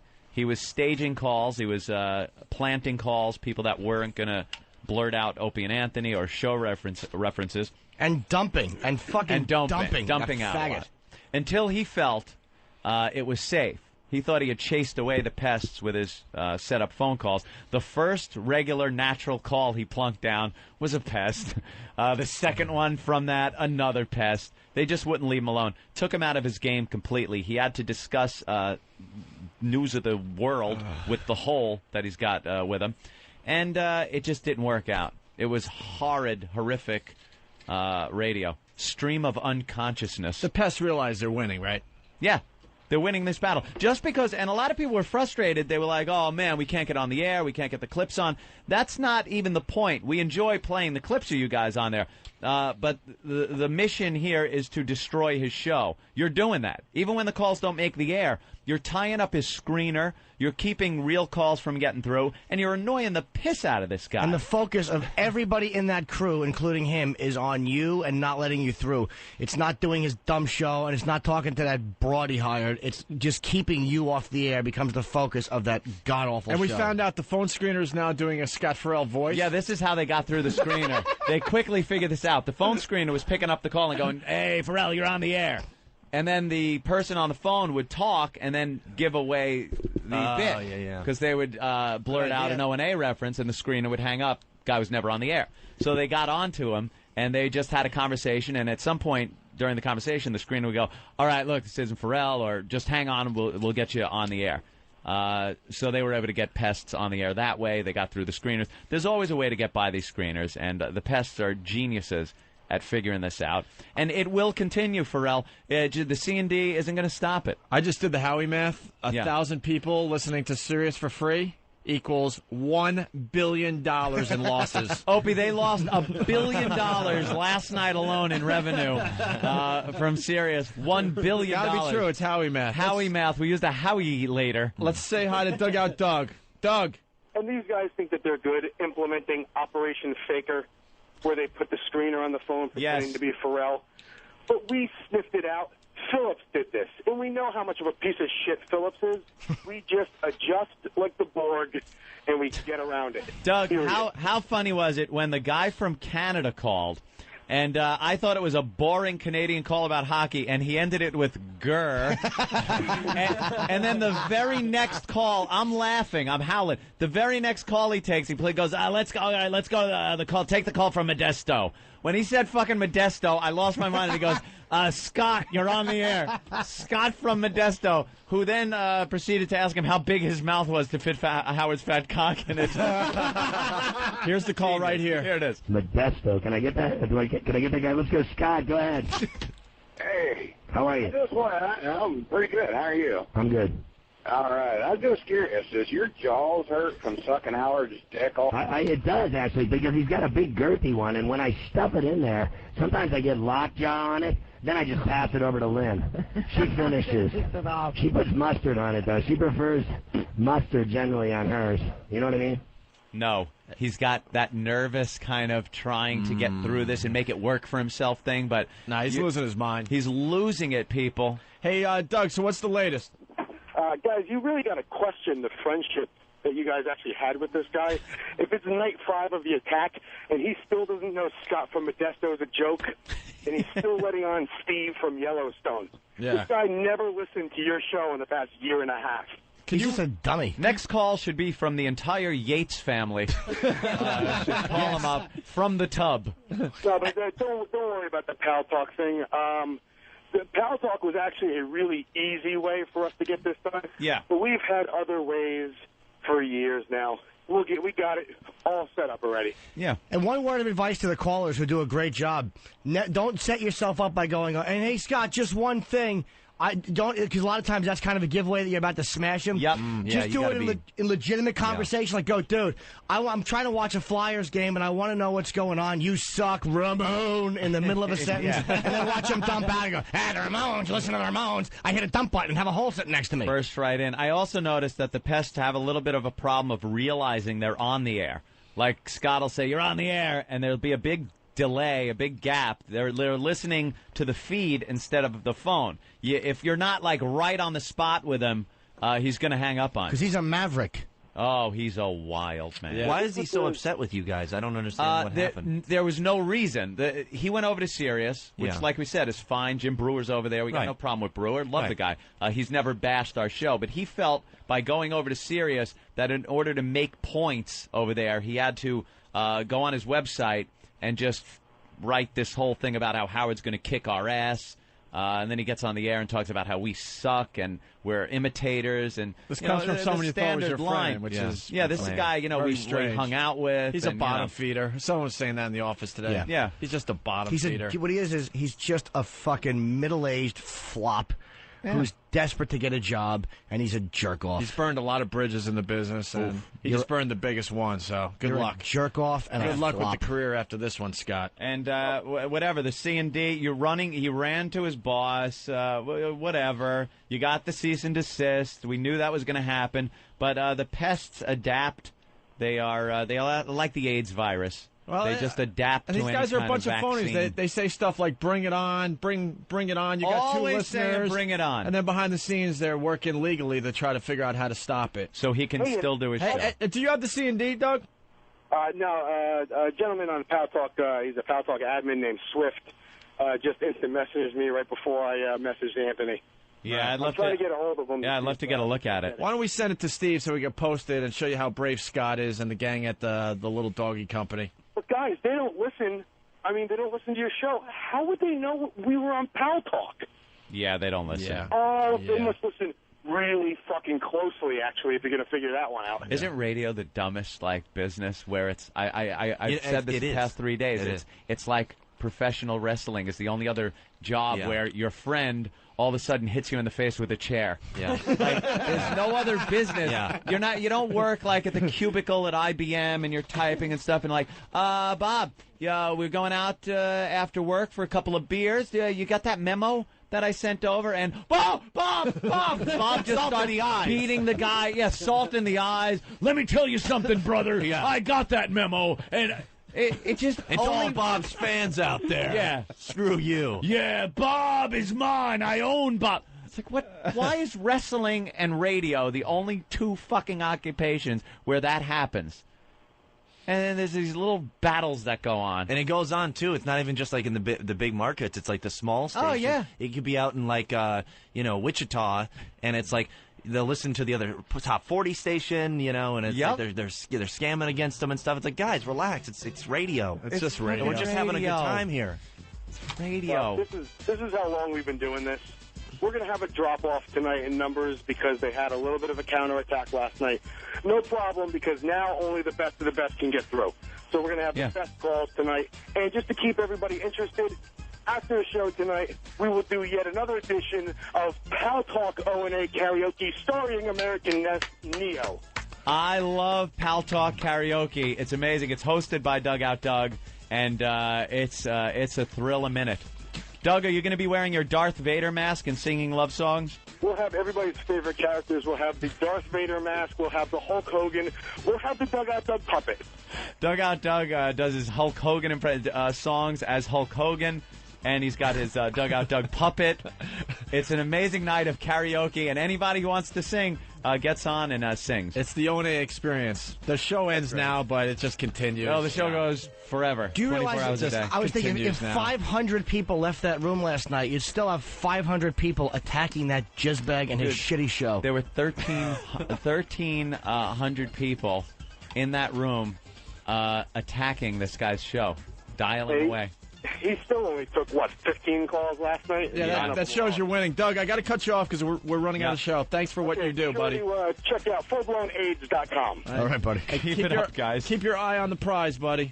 All right, boss. All right, man. It was an honor for me to buy dinner for the Pests after such a huge victory that they won over that asshole Ferrall over the weekend. So I'm hearing he's done with the little doggy company. Apparently, you won't be hearing him there no more. Are we in a holding pattern right you now? won't hear him no more. Are the Pests in a holding pattern, or is it over? I guess they're in a holding pattern. There's some little firefights and flare-ups going on every so often on Fox radio channel that he was doing something, or ESPN, or wherever he pops up. The Pests are there. No matter where he is, when he takes a phone call, somehow you'll hear Ramon. But they've completely defeated him. He sounded defeated, sounded drunk on the air, I guess last night, because they pounded him all weekend long. Even though he wasn't on Sirius, wherever he went to do radio, they pounded him. And last night they were just almost at the point of feeling sorry for him. He sounded drunk, sounded beaten, sounded like he was ready to start crying on the air, and they wouldn't let up. It was an amazing, amazing thing to watch this whole thing go through, from the cocky Ferrall, who was buddies with Howard Stern, on Sirius Howard 101, advertising when Howard's going to be on, kissing ass, sucking dick over there, to 3, 4, 5 days later, the broken Ferrall, no longer on Sirius, his website stripped of any references of Sirius satellite radio and him being on it, gone. And the only people responsible for that are the Pests, the O&A army, who just did not let up, pounded this guy, made it impossible for him to do the type of show that might have been seen as a show that they would have wanted over there. So, bye-bye. Goodbye. Not there anymore. Oh, well. Pests victorious. So I was honored to sit and break bread with all of you. That's it. Bravo to the Pests. Bravo. And the Pests are getting smarter and smarter and smarter. They're very organized. Very good. Great job with that. Mm-hmm. You know, the guy claiming to be our friend and then did what he did. We don't have to rehash the whole goddamn but that's thing, what happens. That's what happens. It's not when you say bring it on. When anyone out there says bring it on, bring it this on with isn't your a 2 bit. listeners, I think it was. Yeah, we're not kidding around. It's not a bit. It's not. Whenever anyone gets into a little tiff with us and says bring it on with your 2 listeners, that's what you're going to get. You're going to get a nonstop, relentless assault by these fucking pests, these bastards that don't know how to stop and don't quit until you will cry. You will run to a boss. You'll do anything aside from sitting there and taking it as some guy who said, bring it on. Right. You'll try everything else to stop them from doing what they do. Well, the worst is when you think you have a real call, and then at the end you hear, grr. Grr. You're like, ugh. Grr. Right. Frederica Bimmel's calling in. It's just Freddie Bimmel. Freddie Bimmel. The male version called it Freddie Bimmel. Because it's DDIE. Of course he didn't it know is. that. and we just need the Pests to continue to be smart and know when to back off. You know what I mean? We got to be really, really smart about how we proceed with some of this stuff. Are you saying that a 1,300-person mob could be a problem sooner or later? I think so. Oh, but I do think they're getting smarter. Yeah. You know, there is a point, and it's really up to you guys. You got to know when to just back off, know that it's done until the next battle. Yeah. Even if it's with the same person. That's all I'm saying. I'm not telling these guys, you know, what to do, but I just want them to know they just got to continue to be smart and with what they're doing. That's all. Fucking Ferrall got everything he deserved. Because they got some crazy power. They really do. But they got to be smart with it. And more. And he's not on Sirius anymore, so. Right. They can do whatever the fuck they want. So job well done. I guess Howard is just going off on Opie and Anthony. Just going off. Just losing his fucking mind. He lost his mind. He snapped. Oh, we better back off now. We better back off. The Army fucking got him to snap. Job well done. By the way, they're pests, Howard. Because every other morning zoo in America has a cute little army where you get on their mailing list and, hey, Army, we're going to be at a bar. And it's going to be 2 for $1, and wings are going to be 5 cents a piece. Join us. That's like Army crap. Right. We have what's called pests. Pests. The pests have formed their own army. And, boy, they are a force to be reckoned with. Tell you that. Well, these guys, I guess Scott Ferrall used to be a friend of ours when he was on WNEW doing mornings. Turned his back on us, badmouthed us, went over to Howard, sucked Howard's dick, trying to get a job over there. And for the entire time he was on the air, all of his phone calls were nothing but pests, just ragging him, doing O&A references. It was hysterical. And he badmouthed the show completely unprovoked. Yeah. Completely unprovoked. And that's why we had such a huge problem with Scott Ferrall. Just to kiss the ass of the guy that fucking hates us. So the Pest took over one of Howard Stern's channels on Sirius. We got huge publicity out of it. It was the Pest channel. We got huge exposure out of it. Yep. The Pest completely controlled the situation. Yeah. To the point where they said goodbye to Scott Ferrall, supposedly. Yeah, he's not on. I mean, I don't think they've replaced him with anybody. If he was doing such a good job, wouldn't they just leave him there until the next, audition or whatever it is came through?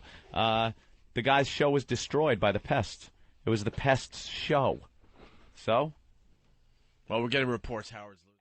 And to this program. That's the fact of the matter, you dumb fucking cunt. To be honest with you, I don't think Robin likes you guys. Robin. That feeling. I don't know. Well, good, because we don't like her, and neither does her own fucking staff. They don't like you either, hole. Their army. Ferrall was all freaked out. He got 5 of their 5 listeners who called them. All right, listen. He's Howard. obsessed. First of all, guys, this is a very proud day for the Army, for the Pests. Dude, you have gotten so far under this guy's skin, he is obsessed with you guys now. You're about to hear Howie Math once again. Here's some Howie Math. We all love Howie Math. I have in front of me probably 10 CDs that are filled with O&A pest calls to the Scott Ferrall program. Pal Talk alone. This is fact. These are numbers that were there. It was over 1,300. 1,300 people. And those were the fans just with webcams. Right. And someone was keeping track. The first night, Scott Ferrall took 50 phone calls, and it was like 38 were from the pests or something like that. No. 57 pests, 3 regular calls from Ferrall. Okay, 3 regular calls. But 3 staged calls. Wow. But you're about to hear Howie Math. Howie Math. That's a fact. And if you listen to the program, you know, because we spend well over an hour just playing the pest phone calls. Hey, that would be some 5 people if they could tie up his fucking phone lines for every show he did, every minute of every show he did. And this guy, he has such a huge ego. He doesn't realize how out of touch he is. He doesn't realize that it's not like 1990, what are we going to give him, 94-ish? Yep. He has no idea. Where's the revolution, He doesn't Howard? have the same fan power. You don't have the fan base. No, why? Because you don't hang out with your fans. When you do a rare public appearance, you got a million bodyguards around you, and you got a roped-off area that's well protected. You're so out of touch with your own listeners. You have no connection with your own listeners. When was the last time you fucking... They're not going to do shit for you, Howard, because wrote back to one. You bailed on them years ago. Yep. And they bailed on you. Sure, you got your fucking lunatics out there. You got a couple of lunatics out there. That's it. That isn't even big. The widespread, lunatics that'll do anything for him, those days are so fucking long gone. And Howie, just shut your trap. You don't want to piss off these guys. They've just begun. They're out of our hands, man. They've just begun, and at this point, you can't even play catch-up. I challenge you. You cannot. Please. You cannot do what the O&A pests do. You just can't. You lost it a long time ago. Didn't you? Didn't you, Howie? To XM to try to bring anybody Well, there they didn't. because you hadn't done it before. their army. Even Howard is like, Ferrall was shut all up. freaked out. He got five of their 5 listeners called him during his show and said, "Hey, you're a traitor. You're on with Howard." Blah, blah, blah, blah. I said, "Don't even react. Who cares?" See? That's telling, isn't it? Yeah, but That's you're reacting. telling. He said, "Don't react. Don't even react." All Ferrall did was react to every fucking call. And now Howard's reacting. What happened? That must have pissed Howard off to no end. What do I do? They're fucking calling me. I can't take a phone call. I got Ferrall. Don't even react. And every call, he fucking reacted. And Howard must have gotten pissed and said, "Pack your fucking bags." Him during his show and said, "Hey, you're a traitor. You're on with Howard." Blah, blah, blah, blah. I said, "Don't even react." No, they said Who Frederica cares? Bimmel. It's Right, nobody nothing. heard. Nobody listens to that. Oh. It I doesn't. didn't It's even over. know. Yeah, like someone like me didn't even know he was part of them. I'm in the business for The Christ's O&A sake. Army. But you know what's funny? Army. The O&A Army can't would stop have to saying buy it. Sirius in order to hear their pranks being. Right. They're probably all subscribers. The O&A Army. There you Army. go. Sorry, Howie. Sorry, Howie. They were all listening for free because we set it up that way. Sorry, Howie. 1,300 people were listening to one fucking internet feed that was bootlegged, and that was being transmitted to all of those people for free. You didn't see dime one of it, you fucking asshole. And Howard once again lying because the lawyers got involved and a bunch of the pal talkers got Cease and desist. some C&D. Which didn't stop them. They are still listening. And he knows this as he's saying this and lying through his teeth once again. This is all bullshit. Would have to buy Sirius in order to hear their pranks being. Right. They're probably all subscribers. The They have O&A to. Army. Army. I mean, how gay. An army of 4. They would show up at all my events. I saw 5 signs. Oh, my God. Look, I it's cannot almost embarrassing to listen to this audio because, you know, we have done a lot of appearances ourselves, okay? Yeah. And we've done quite well for ourselves, Yeah. all right? Do the celebrity softball game, any of our road shows. You go out on a stage and at times you see 2,000 people in front of you, right? Yep. There's no way you would ever just notice 5 people maybe holding Howard's signs just to turn this whole thing around. You're not The going to only notice. time you would actually notice in that position that Howard was in as he's saying he's at these events is if there was a big, huge presence. Enough people to make you notice. Exactly. That's it. Exactly. And Howard, if there you think there's 3 or 4 people, again, I implore you, do another appearance. Do another fucking appearance somewhere. Please hit the streets somewhere because Why don't you tell now your- they're all wound up in a froth. The pests. Why don't you tell your listeners this little story? When you decided to go down, where was it, Union Square, and we had a whole Mission Impossible thing that we were doing with walkie-talkies. We rented rooms in the hotel overlooking the whole place that you were making your big appearance for satellite radio was for the first fun. time. We had hundreds and hundreds of O&A pests and fans with signs to wreck your fucking day. Yeah. We have pictures of you looking at the signs with a look on your face that can only be described as you wanted to kill somebody. Why don't you tell your fans right now that you were planning on doing that in all the big cities, but after what happened that day, you bailed on that. That is a fact. You even talked about it on your commercial radio show, that you would do the same thing in L.A., Philly, Washington, Boston. What happened to that little road trip, Howie? What happened? You couldn't control it. You knew our listeners were going to show up wherever you went. So you bailed on that idea. Why don't you tell your listeners that story today? So full of shit. Army of 4. They would show up at all my events. I saw 5 signs. 5 signs, sure you did. Yeah, they were at the Letterman appearance. They were just following you around. Pathetic. Trying. Hey, congrats, pests. You were well noticed at the Letterman appearance. And you're going to try to say there were 5 listeners at the Letterman appearance when you showed up? How about there were more Opie and Anthony fans there than there were Howard Stern fans? And the Howard fans are holding these little handed out by serious people 8 by 10 pieces of paper with Howard Stern printed on it. And our fans had huge signs, banners, so that they had to crop pictures to put up on websites and news. And we're not going to play the same game as Howard. You know, we're telling you the truth here. Yep. But if you don't want to, if this party is like, come on, are these guys like telling the truth? Go to opieandanthony.com and check out the pictures of just the Letterman thing alone. This is all researchable. You can look and get the facts on all this stuff. This guy is just losing his mind, and I love it. because they're just following you around. It's pathetic. Trying to let somebody know that they're... but why would you prank us? We're not... It's not like radio anymore where everybody could possibly hear. They're already serious subscribers. It's over, douchebags. O&A. O&A's Cub Scout troop. Ain't no Army. Where's the Army? Cub Scout troop? You're the one wearing the Boy Scout uniform, you big faggot. I forgot about that. He's calling our Army Cub Scouts when he... one of the most embarrassing radio promotional pictures I've ever seen in my life. And radio guys will do the wacky promotional pictures. Yep. But Howie in a Boy Scout uniform? That was cute, And you're going Howie. to tell our Army they're fucking Cub Scouts? Oh. It's either you're wearing a Boy Scout uniform or you're wearing hip-hop clothes at 55 years old. Holy crap! You're He's gone, man. He is fucking You're an embarrassment to yourself. O&A's Cub Scout troop. Ain't no Army. Where's the Army? What's the Army? Let's get out the Army. If you're going to get out an Army, you better have more than 7 people in that Army. Ask Ferrall.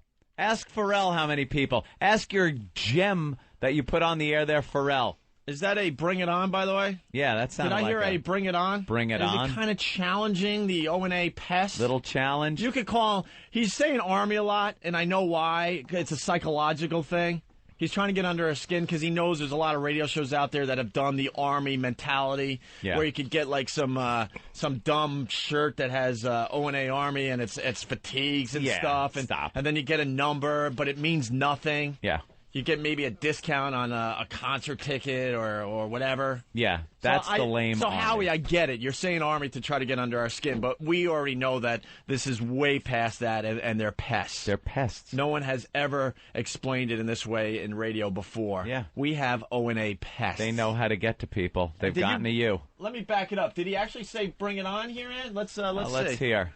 Let's get out the Army. If you're going to get out an Army, you better have more than 7 people in that Army. Well, if their only ammunition was Opie and Anthony, I thought it was rather pathetic that all they could do was follow us around and hold up signs at your rallies. Well, no, Rob, and that's not all the pests have done. Because you're the douchebags du jour. You're the ones that we're targeting at that time, you idiot. Right. The pests have done many, many things that had nothing to do with Howard Stern and the whole. But in Howie their and world, the it's whole all show. about them. The entire universe revolves around Howie's head, so they can't see past that. Yep. No, the pests have been involved in many, many other things that had nothing to do with you guys. There was a little campaign called the Assault on the Media that was quite successful. Remember that? That was another thing the pests took on. And hold up signs at your rallies. Well, I mean, it's not Come even on, that. Robin, that's a good, solid idea. It's like that's the arrogance of XM. Don't pit me up against those 2 jerks. Put me up against your whole company. I told you that when we sat and talked. One company's going to win. Yep. You got that right. Yep. One company. How stupid is it? You got a group full of people who've stood around in the rain to listen to Howard Stern, and you hold up an O&A sign. It was just like pathetic. that's going to convince somebody to buy XM. Make your product good. No, that wasn't the goal there. Excuse me, Hole. That was not the mission or the goal was to get people to convert to XM. It was to annoy the shit out of an out-of-touch old fucking doddering fool and a kiss-ass fucking cunt hole. And mission accomplished. And you're babbling about it for fucking 20 minutes. And have them talk about XM and Opie and Anthony, which there you makes go. us bigger in the end. Howard, you know this game. Yeah. You know this game. Good job. Good job. Thank you. Just keep saying Opie and Anthony and XM. That's it. It was just like pathetic. that's going to convince somebody to buy XM. Make your product good. We have been. Don't sit around and follow me around at all my appearances. It's gay. It's lame. I feel bad for them. See, he's saying all this because he really wants us to stop. Yeah. He really. I should be a psychologist. This is please I should stop. have a second career. I'm telling you. I know this shit. Yeah. I know this shit like the back of my hand. I'm going to open up a practice here in Manhattan. Ooh. Oh, I know I'm nuts. But the reason I'm nuts is because I understand all this shit. Yeah. He wants us to stop. That's why he's bringing this up today. And he thinks he'll get to us like, guys, this is really lame. We don't think it's lame, Howard. How about that? How about them apples? Ooh. He saw what we did to Ferrall. He saw that. He knows that in order to build his channel, he's going to have to get the next guy that comes in and does a show. And he knows the potential of what can happen to the next guy, and the guy after that, and the guy after that. And this is a cry for help. Please stop. And he doesn't have bosses to shut us up anymore. Nope, you and can't that's run. Got to be driving him nuts. You never would have heard this in the old days, by the way. And this you shit was never happening would have all heard the this fucking time. This speech that he's giving right now on the air would have been done behind a door with the name Mel Karmazin written on it. And we would have gotten a phone call and a threat to be fired. Now, there's no boss you can call, is there, Howie? No boss. No flick of your finger to get us thrown off the air. Fuck you. And when did the lawyers? Fuck you. When did the lawyers come to you? Maybe yesterday, maybe over the weekend. Yeah. And they basically said, "Look, we did the research on the O&A pest thing, and there's nothing we can do." Nothing we can do When about did they it. tell you that? Yeah. When did they tell you that? And it just drove you nuts that you had to go on your show and talk about it today, hoping there's another way you could stop this. Because for once, the lawyers couldn't help you, right, Howard? I love this. See, we're smarter than we used to be. I love this. We're more intelligent than we used to be. We do our research. We work at this. Don't sit around and follow me around at all my appearances. It's gay. It's lame. I felt bad for them. I know, it was rather pitiful. I was like, geez, that's all they've got? Yeah. That's all we got. No offense to their army, but people have a choice. Go one way or the other. They're going to go with me. I mean, that's just the way it is. It's the way it's it always ain't. been and the way it always will be. Well, we'll take that challenge, Howie. Yeah, We'll challenge take it. on, because we You wanna have form more an army, listeners. come over to Sirius. Yeah, Game look at him. Because that's the future. Look at him begging. I do believe it. He's begging. I really believe it. I believe this company's got some momentum. Call me nuts. Okay. You know? Game fucking on. Listen to him begging. Come over to Sirius. Game fucking on. Hey, pests. We'll take that challenge, Howie. We have more listeners than you. We'll continue to have more listeners than you, Howard, and that bugs the shit out of you.